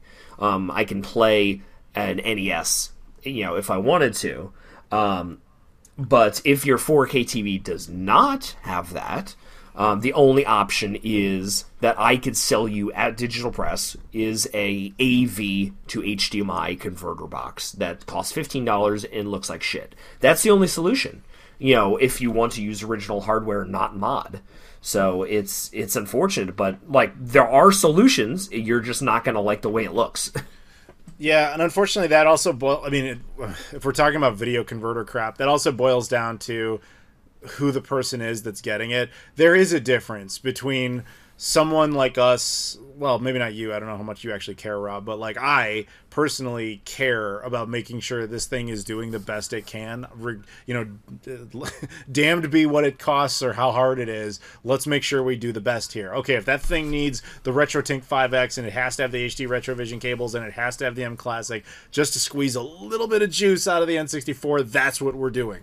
You know what I mean? I go big or go home. But that kind of pitch is not what most people, like I said, most people don't want to hear that. So most people are going to be like, I'm just going to get a pound cable. They're $30. Yeah, and that's the way I approach it. I'm like, if people ask what is the solution to this problem of video output, I will say, well, there's a range of products. Like, I can give you this thing for $15, which is going to look like shit. I can give you this pound cable for $30, which is going to look okay. But if you want the best, I recommend you check out Adam Koralik, or I recommend you check out My Life in Gaming for the best options. Like, if you want the best, there is the best options for you. It's going to cost money, it's going to take time, and involve you building an infrastructure for this type of thing if you're going to go something like an RGB SCART route. And it's just whether or not you think it's worth it. Now, to answer your question, Adam, I think I fall somewhere in between the it's going to look fine and it's going to look great. I think there is a compromise to be had, and that's usually where I fall in my setup. I do have pound cables at times, and I do have modded systems at times. It's, So, go ahead, sorry. No, that's it. All right, so I was going to say, yeah, back to the pound cable, since you brought it up again. I do want to point this out, though. Like, I have seen, like, our buddy James Reiner, I know, Rob, you know who he is very well. Yes. He's, like, in the process of, like, upgrading his setup, right? And, of course, he picks my brain about it. Now, for financial reasons, he rarely listens to me. He was like, oh, you know what? I don't want to get all that. I'm just going to get a pound cable. I think it's actually what he got for his Saturn. And not to be hypocritical, I do own a pound cable. I did a video on it a while back, and I actually didn't you review it though? Oh wait, yes, that's the reason I have it. I actually do use it though. I use it with the Pluto, and I'll get back around to that. But the thing is, you kind of get what you pay for. There's a reason those are cheaper, because they're just little converter boxes and shells, and they're not built particularly well. Like the Kaiko ones, I never even did reviews on. They sent me all of them, and I tried using them, and they broke like immediately in my hands. Like I plugged an HDMI cable into it, and it just popped out of the shell. I was like, these are garbage. I can't do anything with these. The pound cables at least don't fall apart, but they do stop working. And that's actually what happened to James. You know, he was using the pound cable. He was like satisfied with it, and then it just stopped working. And so, like I said, I have the review unit. Now, I do use it, but I exclusively use it with the Pluto, the Sega Pluto prototype, when I take it to places like conventions. Like at the time of recording this, I was just at the Midwest Gaming Classic in Milwaukee.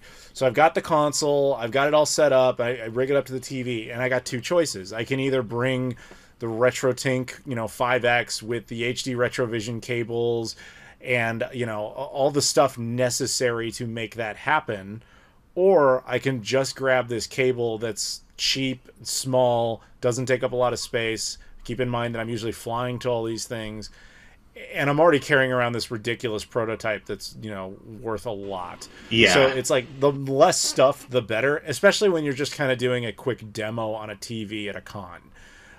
But so I get it. But the flip side of that is multiple times now, I've had this thing stop working, and I've had the cable, like, all the colors just switch to blue for no reason. Like, they're not built well, and you have to remember that if you're out there. Like, there's a lot of stuff where it's like, oh, it's cheap for a reason. When Mike Chi, who is an unsung god in the retro gaming community, says, like, hey, my RetroTink costs like $300, he's not ripping you off. He is That's not. What it no. costs. That is what it I costs. haven't used mine a lot, but yeah. I have it. Honestly, I bought mine mostly just so for if I ever wanted to play a PS1 game that did the resolution switching, that it wouldn't be messed up and delayed like the Framemeister. But like precisely.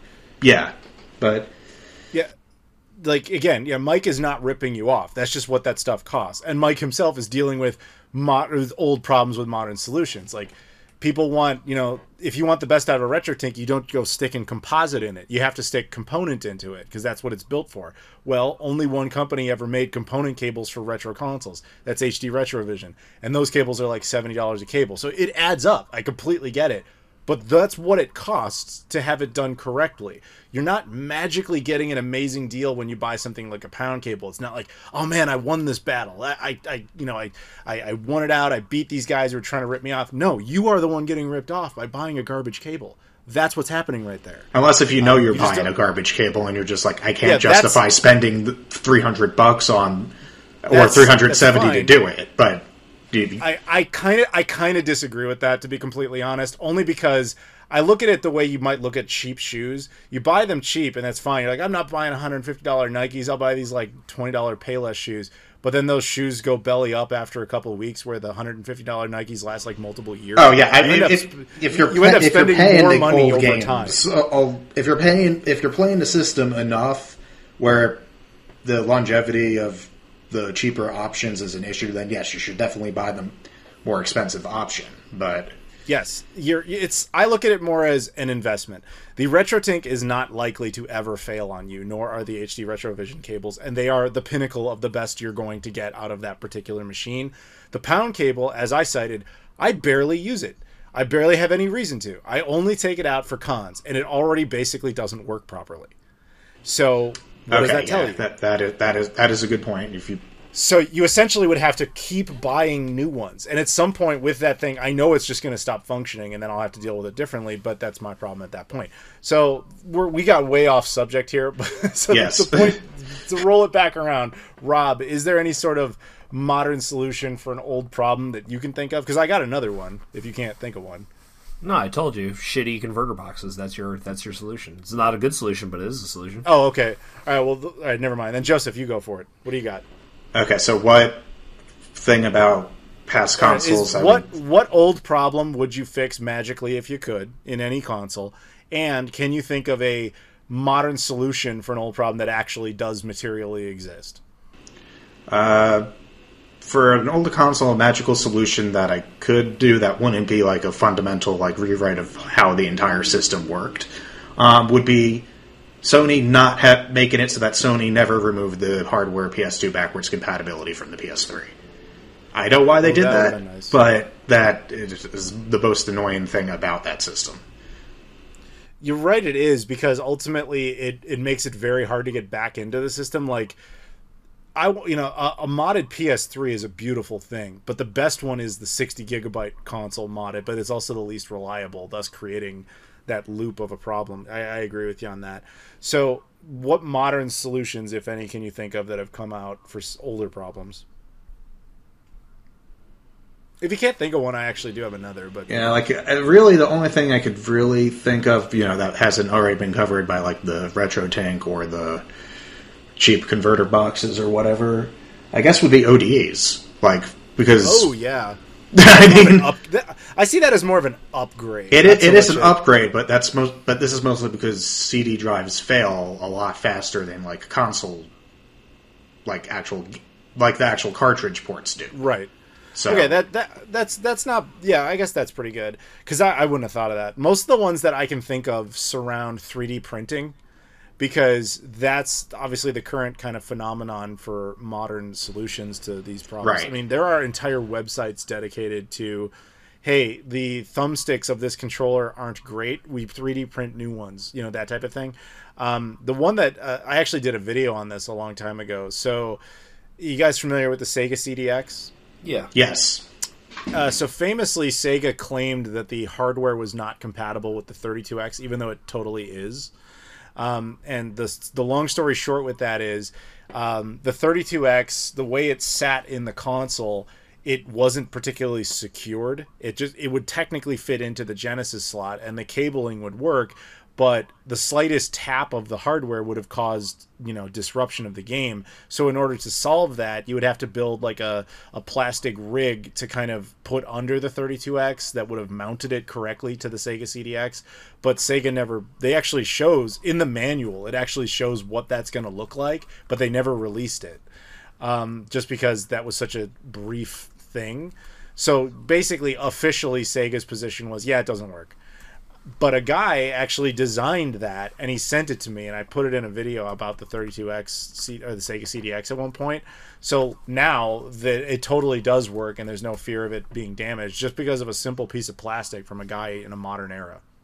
Yeah, speaking of that, I have like two of the plastic replacement 32X things, one for the Model 2 Genesis and one for the Mega SG.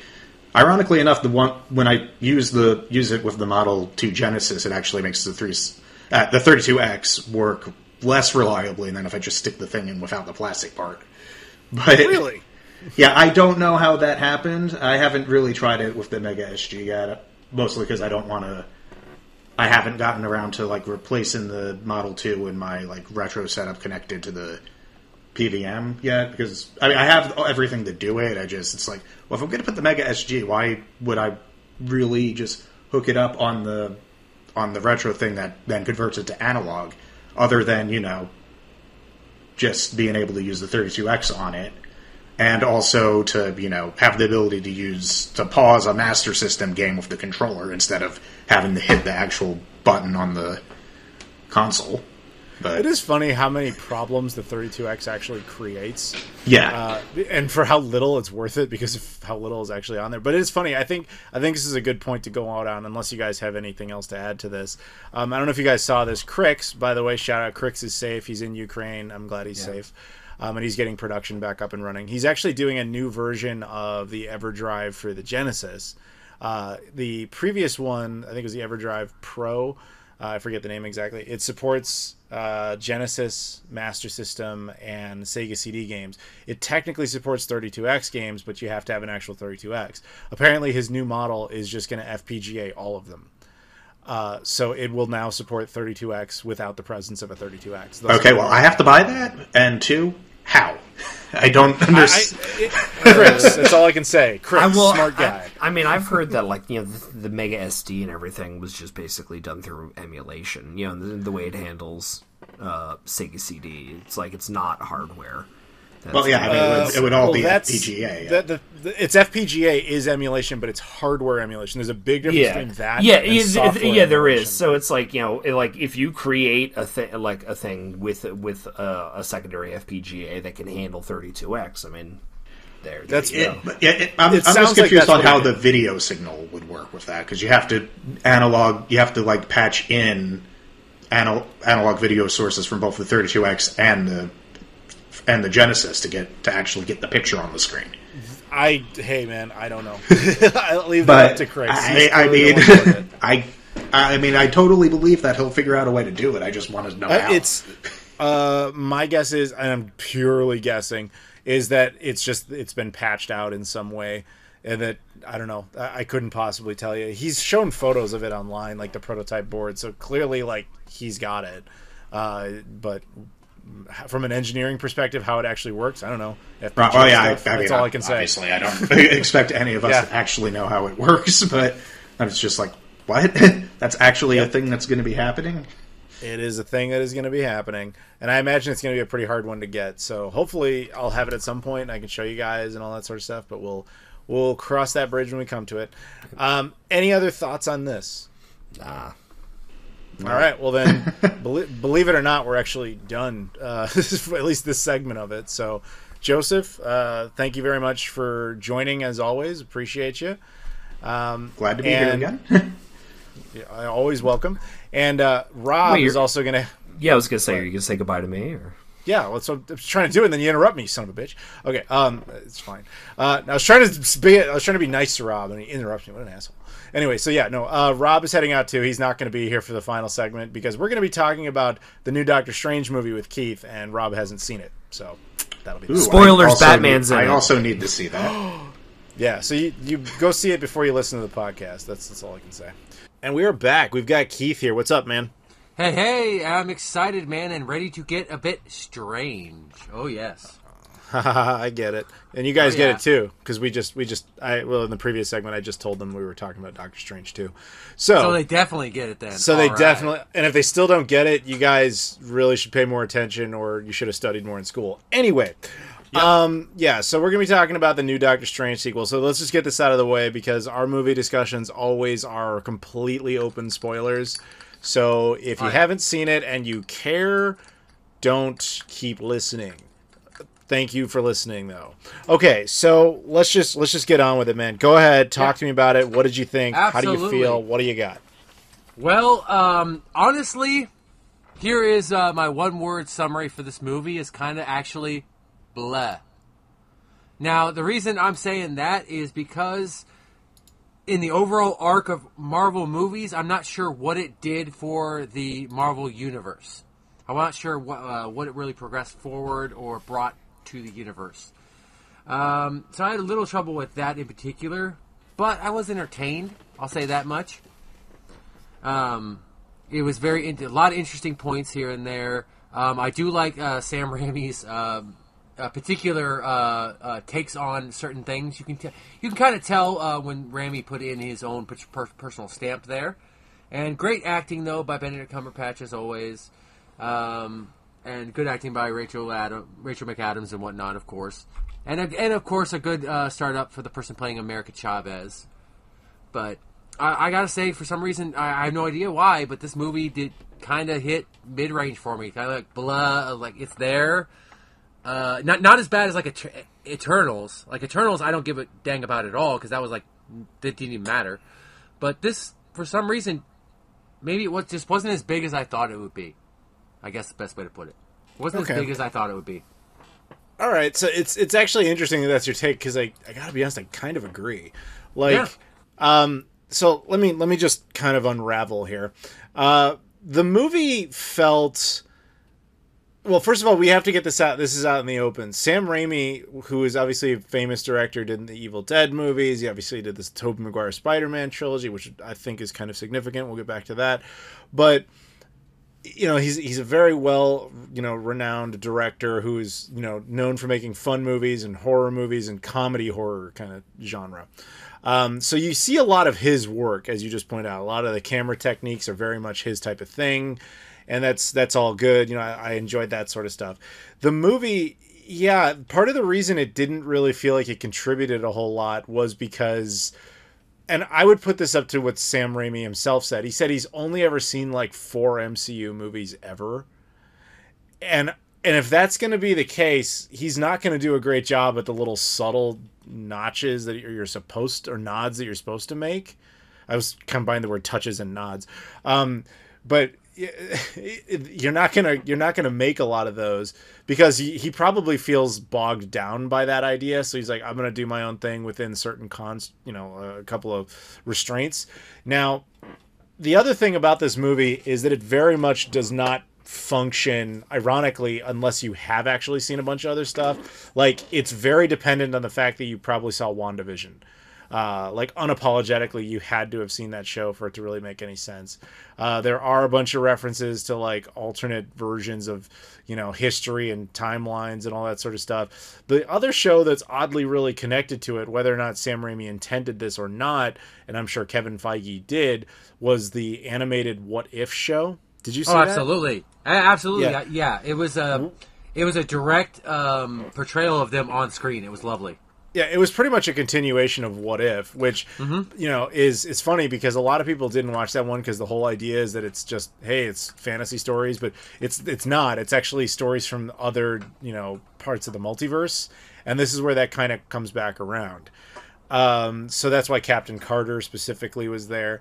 I want to talk about one scene in particular that really was like, okay, let's just get the obvious scene out of the way. And again, we warned you already about full spoilers.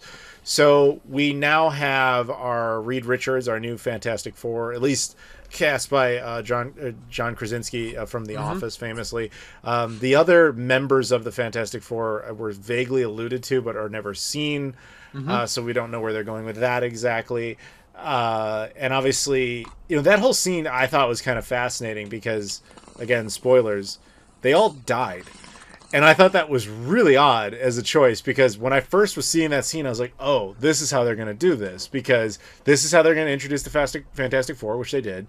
This is how they're going to introduce the X-Men. Professor X from the Fox era, played by Patrick Stewart. Professor X is there in the scene. And they even had the little, 97 Fox X-Men jingle.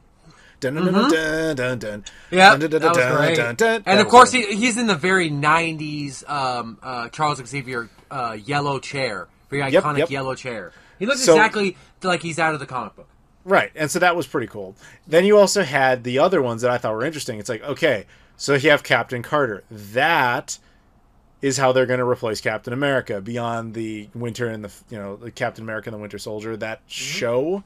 This is another way to potentially replace the character with an actress that's already established in the lore, but now you have one with the super serum and all that sort of stuff like that, and is tied to the actual Chris Evans era franchise. So that made sense to me. And the other one that I thought was kind of a subtle nod was that they had a new Captain Marvel. If you know the behind the scenes, Brie Larson might be out, kind of indefinitely.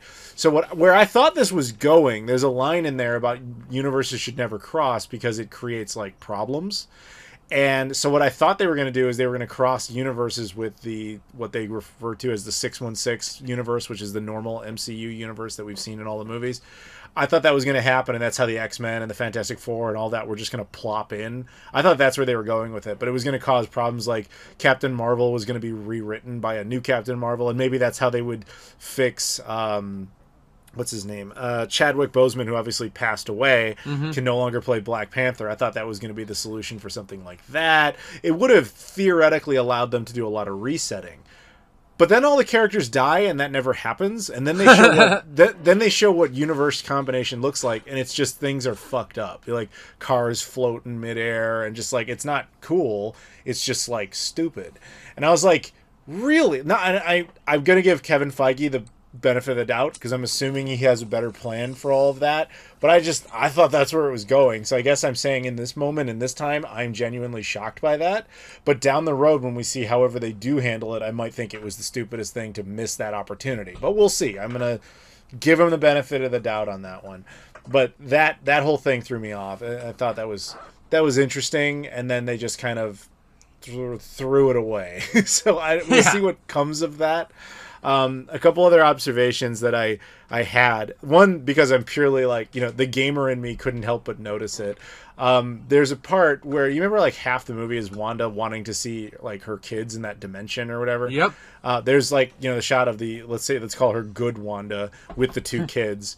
And if you look behind them, like they have a TV on. I only got a glimpse of it, but I'm pretty sure the thing that's hooked up to their TV is a fat 60 gigabyte PS3.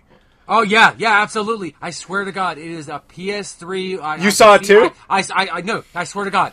I was about to say, I knew I saw something until you said PS3. It's like, I remember the vision now. Black, it even had the silver trim. It was the matte finish.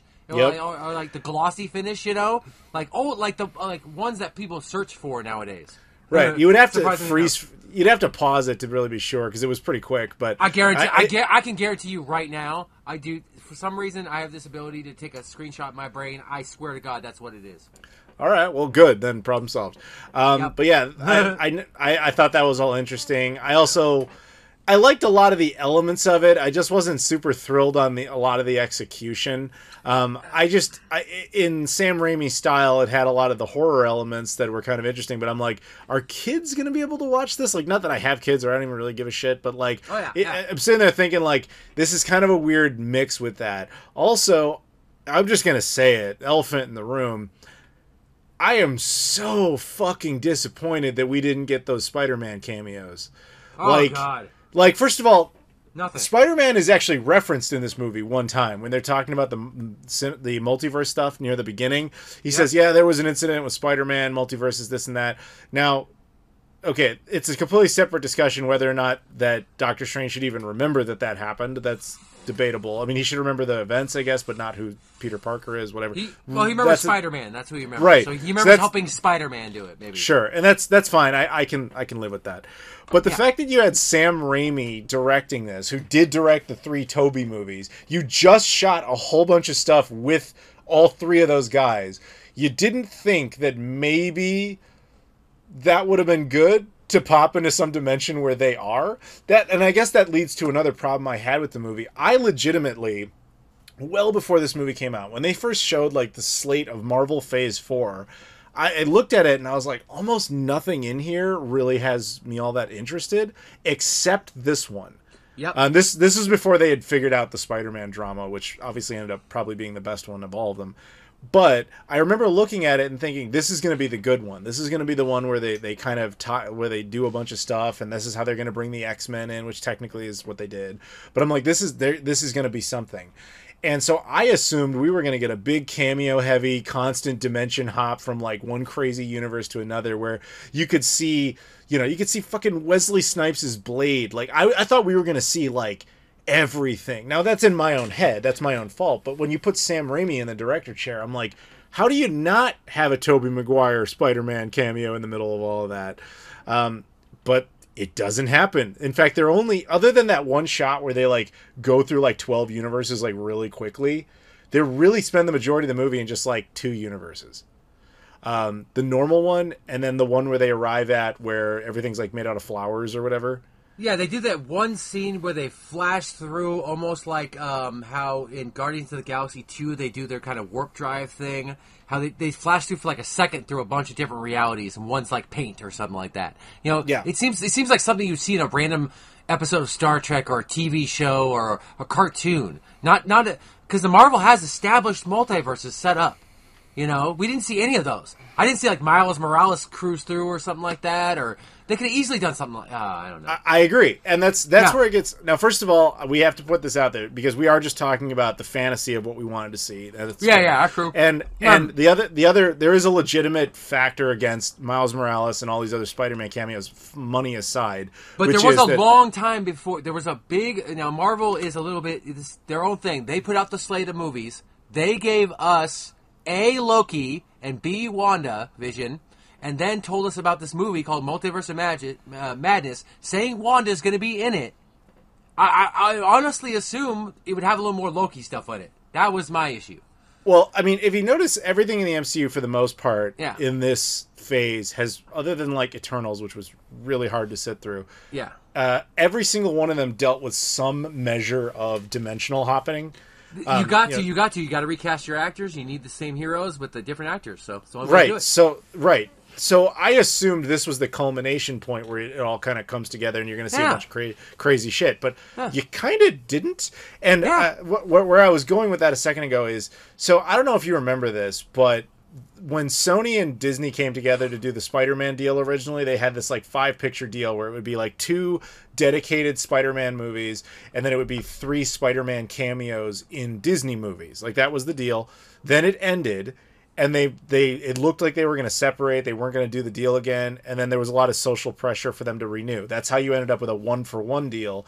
And the consequence of that was we got the Spider-Man movie that we just saw that we all loved, and then technically Disney gets to use the character in one of their movies. This looked like the obvious place to do it because you would have had access to all of the other dimensional stuff, like a Tobey Maguire Spider-Man, a Miles Morales Spider-Man, all that stuff. I feel like they're going to hold on to Spider-Man until they drop their next big storyline. You know? Well, to be fair, after the last Spider-Man like killed it, they decided to do like a 4-picture deal. Like excellent. They're good, so it doesn't really matter. But all I'm saying is I'm surprised that they didn't use him in this, considering that made all the sense in the world. Like, I am not kidding when I say that at the beginning when he was like fighting stuff on the street and he walked out kind of like in that Avengers shot, but he was all by himself. I kept waiting for the web slinger to come in and help, and it just never happened. Now that, again, this is just me projecting what I was expecting versus what the movie itself actually offered, and I want to be clear about that. So let's talk about what the movie itself actually offered. Yeah. Honestly, it was okay. You know, like, it had a lot of we gotta get the MacGuffin to do the thing type of plot. Oh my god, they MacGuffin the heck out of that sucker at the beginning. Holy crud. MacGuffin plots are not usually the most engaging. No. And that's kind of what it felt like at times, is this was a MacGuffin plot just as an excuse to do camera work. Like that was the most interesting stuff about it, was the filming, the cinematography was great. The trick shots was amazing. But here's the thing that I learned in film school. Good filmmaking should, unless you are the type of person who actually is really engaged with movies where you study cinematography, good cinematography should never be noticed. And the same goes for editing. Good editing shouldn't be noticed. It's because it's supposed to just immerse you so much. But when you're noticing it so frequently, it technically, even though you're complimenting it, it takes you out of the medium, because that's what you're thinking about rather than the narrative. And that's not good. So when you're basically making a movie that's just like, this is going to look awesome, but kind of whatever is going on is whatever, who cares? That's not a good combination. Because then it just looks like a music video where it's like, it's really interesting to see all these weird shots, but what the fuck is even happening? Yeah. And I'm not saying it was on that level, because it's not like it was a hard plot to follow exactly. It just wasn't an interesting one. Mm-hmm. And again, it was disappointing with what I wanted of it, but again, that's not always the fairest of criticism. It happens from time to time. But I'm kind of wondering, what do you think about the MCU's newest addition, America Chavez? Okay, so I recognize that she has to be a character from the comics. I do not know squat about her. I like the concept. Okay.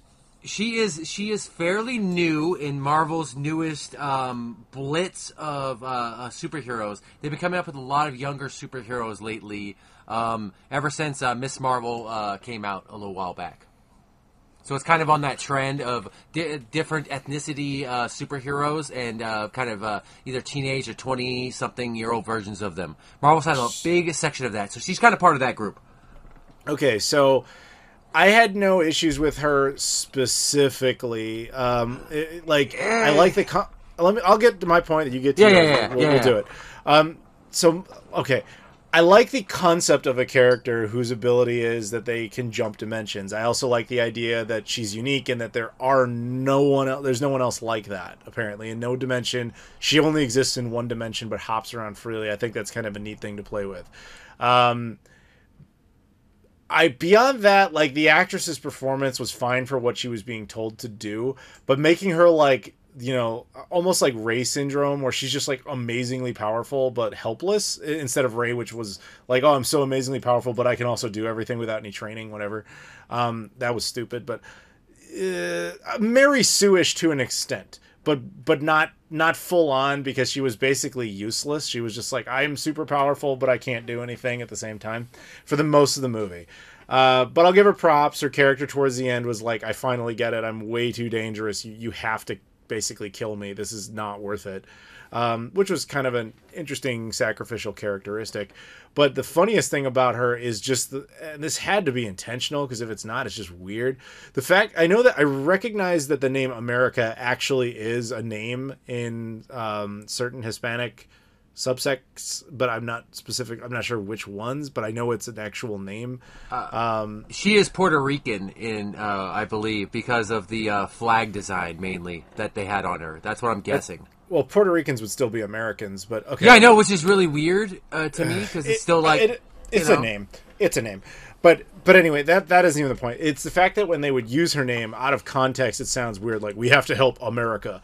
She's going to destroy America. And I was like, are you going for like a Michael Bay thing here? Or is this like just a weird set of terminology or a joke that isn't landing? Like, I recognize it's the name, but like every time they said it, it sounded more like you're talking about the United States as opposed to the person. And I think that's one of the problems with having a character named something like that, where the word is so iconically associated with something else. Yeah, well, America Chavez, to me, in this particular movie, seemed like she was just playing just a very archetype character, like you were saying, a basic character that, I mean, you said I agree with a lot of what you were saying about the way her character developed and stuff like that, and I was really wishing for a bit more character development from her, and especially I wanted kind of that mom loose end to get tied up a bit more. I know they might want to do that later on and stuff. I kind of want to, like, find out, that's like one thing I actually want to know from the movies. Like, what happened to her moms? What happened to that?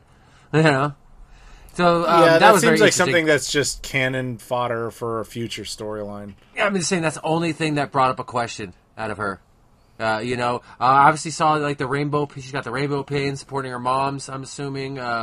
She seems like she's a walking advertisement almost. It's interesting. Let's just be honest here, dude. Yeah.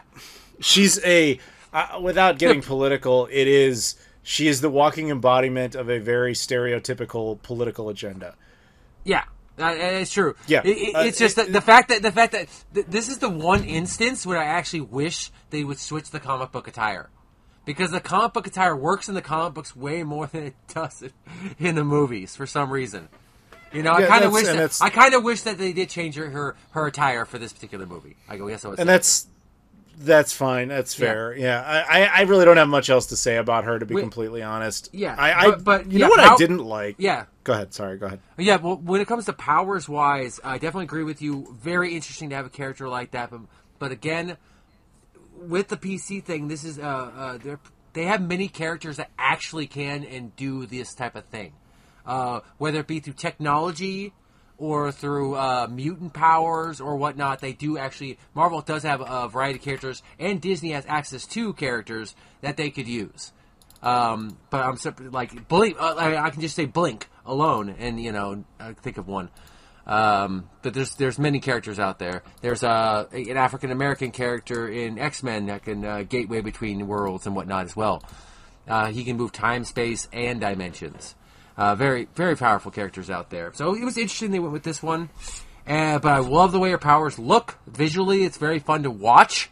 I love watching her portals open up. It's interesting. It comes out in the star. It looks a lot like the portals that the Cosmic Cube would open up as well. So it's great keeping that continuity there. Kind of a similar dimension opening power.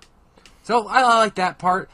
But most of my things when it comes to America Chavez, I are agreeing with you in the way her character was, very bland. And that's unfortunate because she's supposed to be like largely the driving force of the narrative. So, like I said, I didn't like. It was more like a story piece. She was the person to ask questions. She was the person there to ask questions, and the person to again drive the story along. You already said it. Yeah. So the problem with that narratively is you're right. In a weird story full of stuff like this, what you typically need is an every guy protagonist. That's standard. Now, Doctor Strange is too established to be that at this point because he's supposed to have the answers. But the reason that's kind of the role that her character is supposed to fulfill. But since she is the only one that's responsible for these things occurring, it's weird when she herself can't understand it either. That's kind of goes to like Anakin Skywalker Phantom Menace territory, where it's like, I'm the most capable thing ever, but I have no real understanding of what I'm doing. And that's not usually good. So that might be part of what's bugging us about this. But that's just film techniques. So let's forget about that. Let's move on. Let's talk about Wanda for a bit. All right. One thing I've got to say first off, it was nice to see a full-powered Wanda Maximoff for the first time on screen. It was nice to see her fully powered. Yes, but technically what you're seeing is the Scarlet Witch and not Wanda. And the movie tries to make that point with Professor X specifically. It doesn't exactly get resolved. I think she actually dies, or maybe she MCU dies, which is where like, I survived somehow. Anyway. Yeah, they are taking it from a Marvel comic story. Both of them, actually, WandaVision and this story are taking from a storyline, very famous storyline called House of M in X-Men, and they're taking aspects of that and trying to put it into the character that was already been established in the Avengers. So you got kind of a mix-up of that, and I actually really, really enjoy it so far. But I definitely caught the difference when the difference between Scarlet Witch and Wanda and how they were deciphering that. Yeah, and differentiating. It's interesting because now they can, because for those who don't know, in comics canonically, Scarlet Witch is actually the daughter of Magneto, which they couldn't really. Yeah, she couldn't acknowledge it, but they were able to use her due to a loophole, so it doesn't matter. Now it truly doesn't matter because they have it all, but it's just kind of interesting. So now they can use those plot lines, which is great. Actually, surprisingly enough, multiple X-Men characters, they have multiple characters with mutants that have their mutant ability is to access magic. It's very interesting. Yeah, well, that's because you have to do something. But, very true, very true. Yeah, but no, I thought she was good in it. One thing I thought was weird is that even in her like fantasies about the other dimensions, Vision is never there.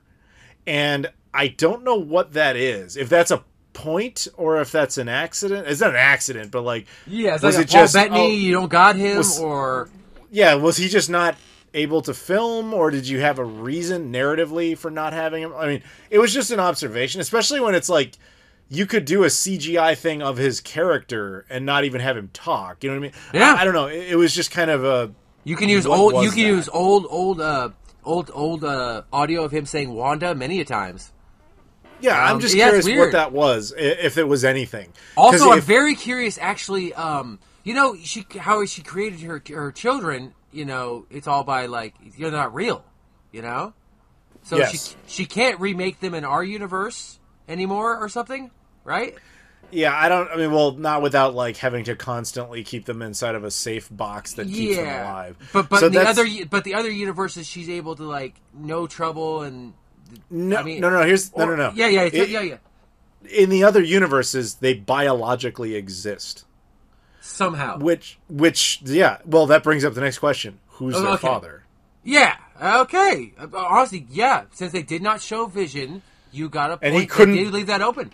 And he couldn't biologically be their father for obvious reasons. Mm-hmm. Who is, and why do they look exactly the same? So, anyway. Questions, but maybe ones we're overthinking. I don't know, but I do know that Sam Raimi actually admitted he never even watched WandaVision, which is like, really? Like, that's the one that's the most tied to this, if anything. But okay. Yeah. So that's fine. It's fine. But yeah, overall, like, I didn't dislike this movie, but I have to be honest, I was disappointed because of what I expected it to be versus what it turned out to be. And I think I agree with you that it largely didn't contribute much. It kind of gave us, the PS to WandaVision. Yeah. It obviously technically was a sequel, and it gave us further adventures of Doctor Strange. Yeah, very true. It gave us a little bit more about Wong, which I'm going to get back to in a second. Oh, yeah. But it technically it set up something with that America Chavez character. Oh, yeah, and actually, yeah. It's like, is she going to continue on her own? Or is she going to... it seems like Doctor Strange going on his own path, too. It's like, it feels like I'm not sure where she's going to go. Her own way or her, Avengers. I'm not sure.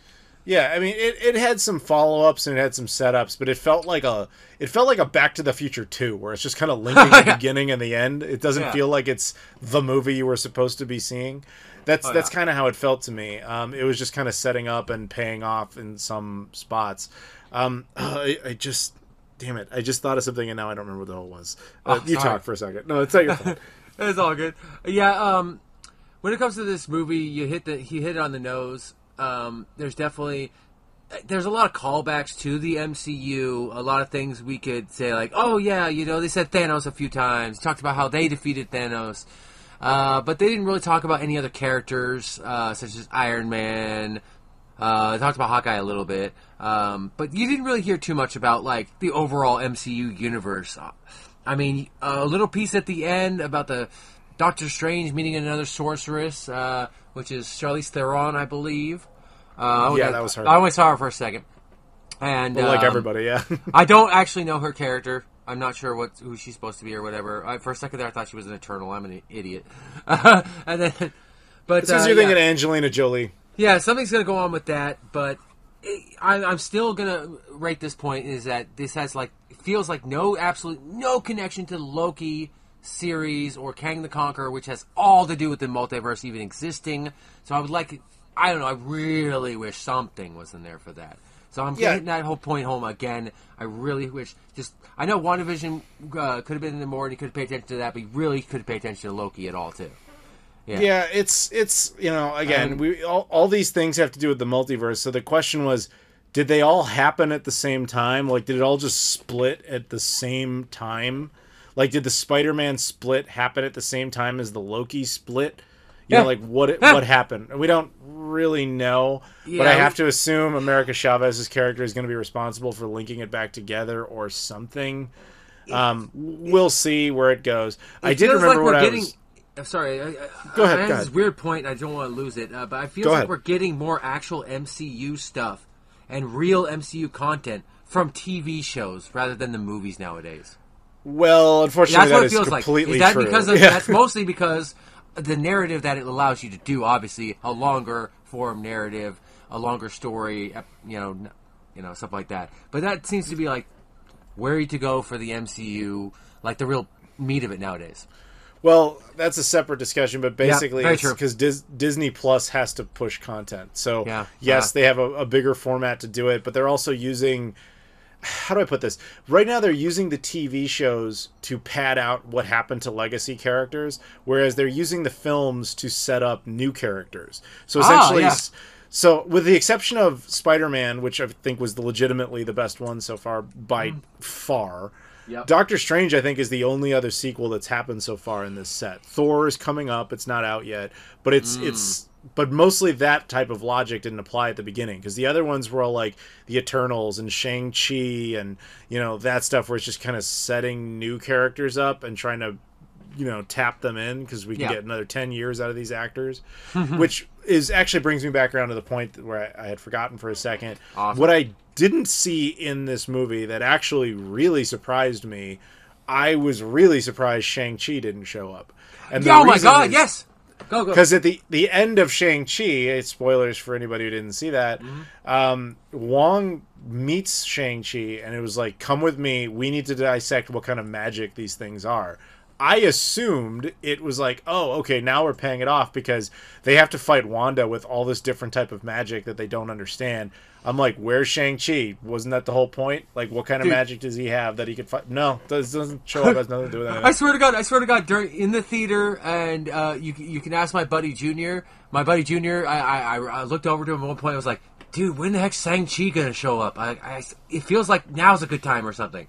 You know, like, Yep. I almost felt like I was waiting for that. Thank you for also reminding me of that. Ah, good. Yep, That's yep. a good point. Good point. It is funny, the Fantastic Four thing, though, because now that you mentioned the theater. So I saw that movie with my girlfriend, and we had very different experiences, because the guy to the right of me was like, he was not at all, let's just say this, he didn't look like a nerd, but he clearly was. Like, he looked like, you know, he looked like a buff dude who was like, I'm here because my lady dragged me or something. But he was super into this shit. It just wasn't what you would expect. But I mean, fight the stereotypes, everybody. But anyway, so, you know, there was a line that I believe Rachel McAdams' character had where she's talking about how we need to get over to the Baxter Building, and this guy was like, "Oh shit, the Baxter Building!" Like, he was like so excited. And then because that's a reference to the Fantastic Four. Yeah. And then as soon as, you know, Reed Richards came out, he was like losing his mind. He was like so fucking happy. He was out of control. Oh. Meanwhile, my poor girlfriend, the guy sitting on the left of her, he was just belching and farting the whole movie. Oh. And she was like, that really took me out of it. So we had very different experiences. I actually yelled out during the Reed Richards reveal. I actually yelled out, John Krasinski. I have no idea why. I was just surprised for some reason. I have no idea why I was surprised, because it made sense. But I was just that surprised I verbalized it. You know what's funny is his casting was all but confirmed like 2 years ago. Yeah. It's like you can look it up. There's a lot of old artwork of John Krasinski as Reed Richards from like 2 or 3 years ago, because I think a lot of that was actually shot before the pandemic. So great. Yeah, exactly. So we'll see. Yeah. Where that goes. I know there is a Fantastic Four movie. Now we at least know who is Reed Richards, which is cool. Hopefully Disney can finally do a good Fantastic Four movie. It's like 5th time's the charm. Which is the other thing, like, you know, that's so... It was... Spider-Man off-screen, what they were saying about it was that now technically every Marvel thing that has ever existed on film, where it's the Blade movies or even Howard the Duck, is technically part of it, because they just exist in other dimensions. Oh yeah. So it would have been interesting. Again, what I really wanted this movie to be was just like this crazy love letter to all things Marvel, where they're just hopping around from dimension to dimension.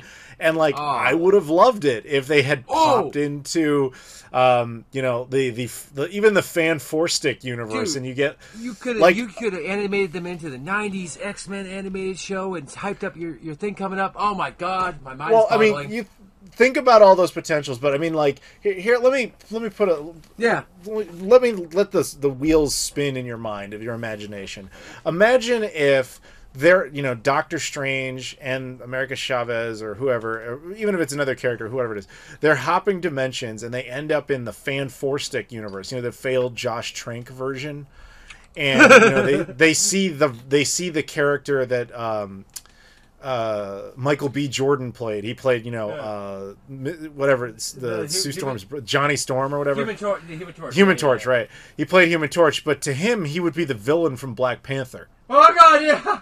And you know, he could have hopped into, even alternatively, he could have hopped into the Jessica Alba Fantastic Four universe, and he sees that Johnny Storm, who happens to be played by his Captain America. You're okay. You're alive. Yeah, he's like, what? He's a totally different character at that point. I'd imagine getting those characters together, both Johnny Storms popping into the MCU as totally different characters than their MCU counterparts. Like, how much fun would that have been?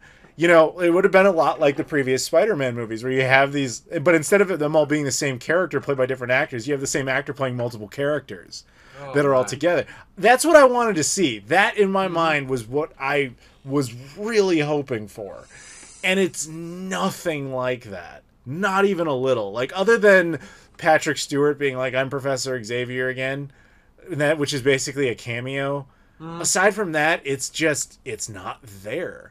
And it just kills me, because I see so much potential in that. And this is what that should have been, in my opinion. I'm sorry, because I'm basically coming up with a movie that doesn't exist, and that's way better than the one you would ever see if you see this movie. I know that, and that's what kills me, is because I'm disappointed about a movie that doesn't exist, and I had no real reason to think that was what it was gonna be. It's what I wanted it to be, and it's hard to separate that from what the movie actually is and judge it on its own merits.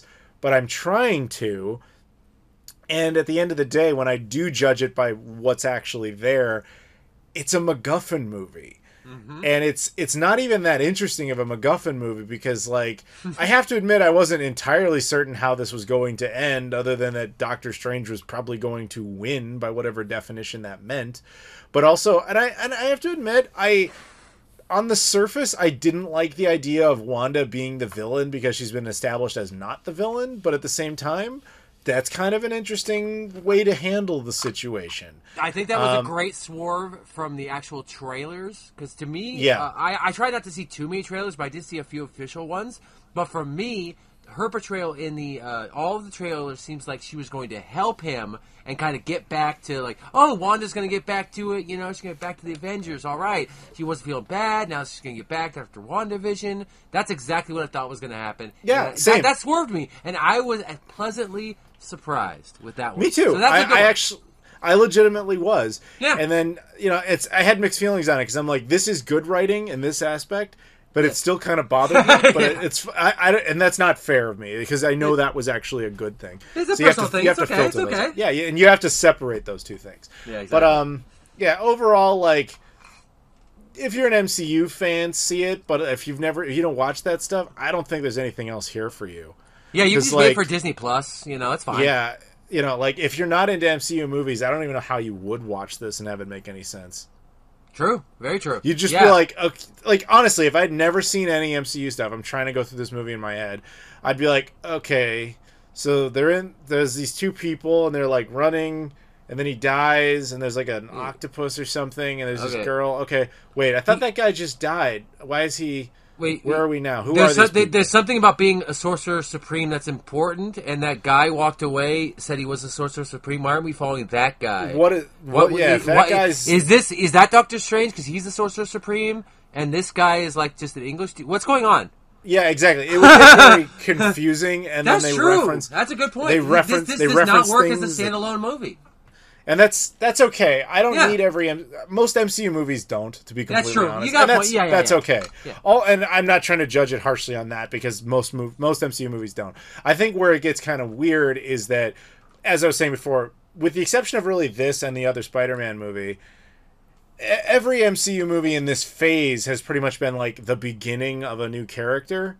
So they kind of function better, even though they tie back to stuff, with the exception of Eternals, because it's just so dry.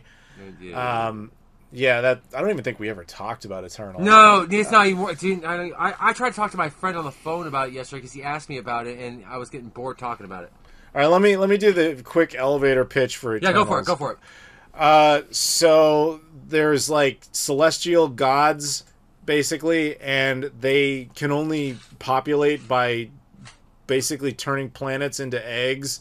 Wait! I thought they populated through like banging like alien chicks, like Star-Lord's dad, right? No, he's a special exception. What the hell? Yeah, so they basically turn energy into eggs or something, and the way that they feed is that you need an intelligent population to form on a planet, and then eventually the thing has enough brain juice that it's like, okay, I'm alive, and it blows up the planet. And it hatches. And so they have to send these. Basically, they have to send out these beings to go and destroy any potential predatory threat to a sentient life form that would evolve. So, hey, let's go kill all the dinosaurs so that humans can be born. Okay, now the things we sent to kill all the dinosaurs are too dangerous. They're going to kill humans, so we'll send these things called Eternals that are basically robots, and they will go down and they will kill the things we sent in the first place, and then they'll just babysit Earth for a few thousand years until the egg hatches. Oh, wait a minute, that would be genocide, which is all we've ever done in our entire existence, but this planet is special because it's Earth and that means something. Okay, fuck everything we've ever known. I'm going to fly into the sun and die now. That's the movie. That movie was horrible. You almost got that movie shot for shot, sir. Yeah, it is not a good movie. And it's really too bad because I actually remember watching that and coming away with it like, I want to talk about this, but I don't know why. Like, because of what it... You want to talk about it for the wrong reasons, actually. I wanted to talk about it because of what it retcons. Oh, yeah. And kind of what it sets up, because it basically implies that Thanos was an Eternal, which I actually kind of liked that idea, because it explained why he was, like, impossible to kill. And I thought that was pretty neat, but you just retconned that, and then... I don't know. I just...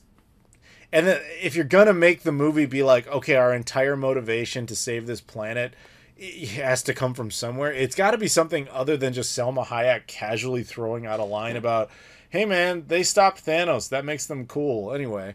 Like, it's got to be... You got to earn that. You know, like... Anyway. Plus, it's hard to freaking pay attention during that scene anyways. A lot of those dialogue scenes were slow... And uninterestingly, horribly acted, honestly. It's just boring.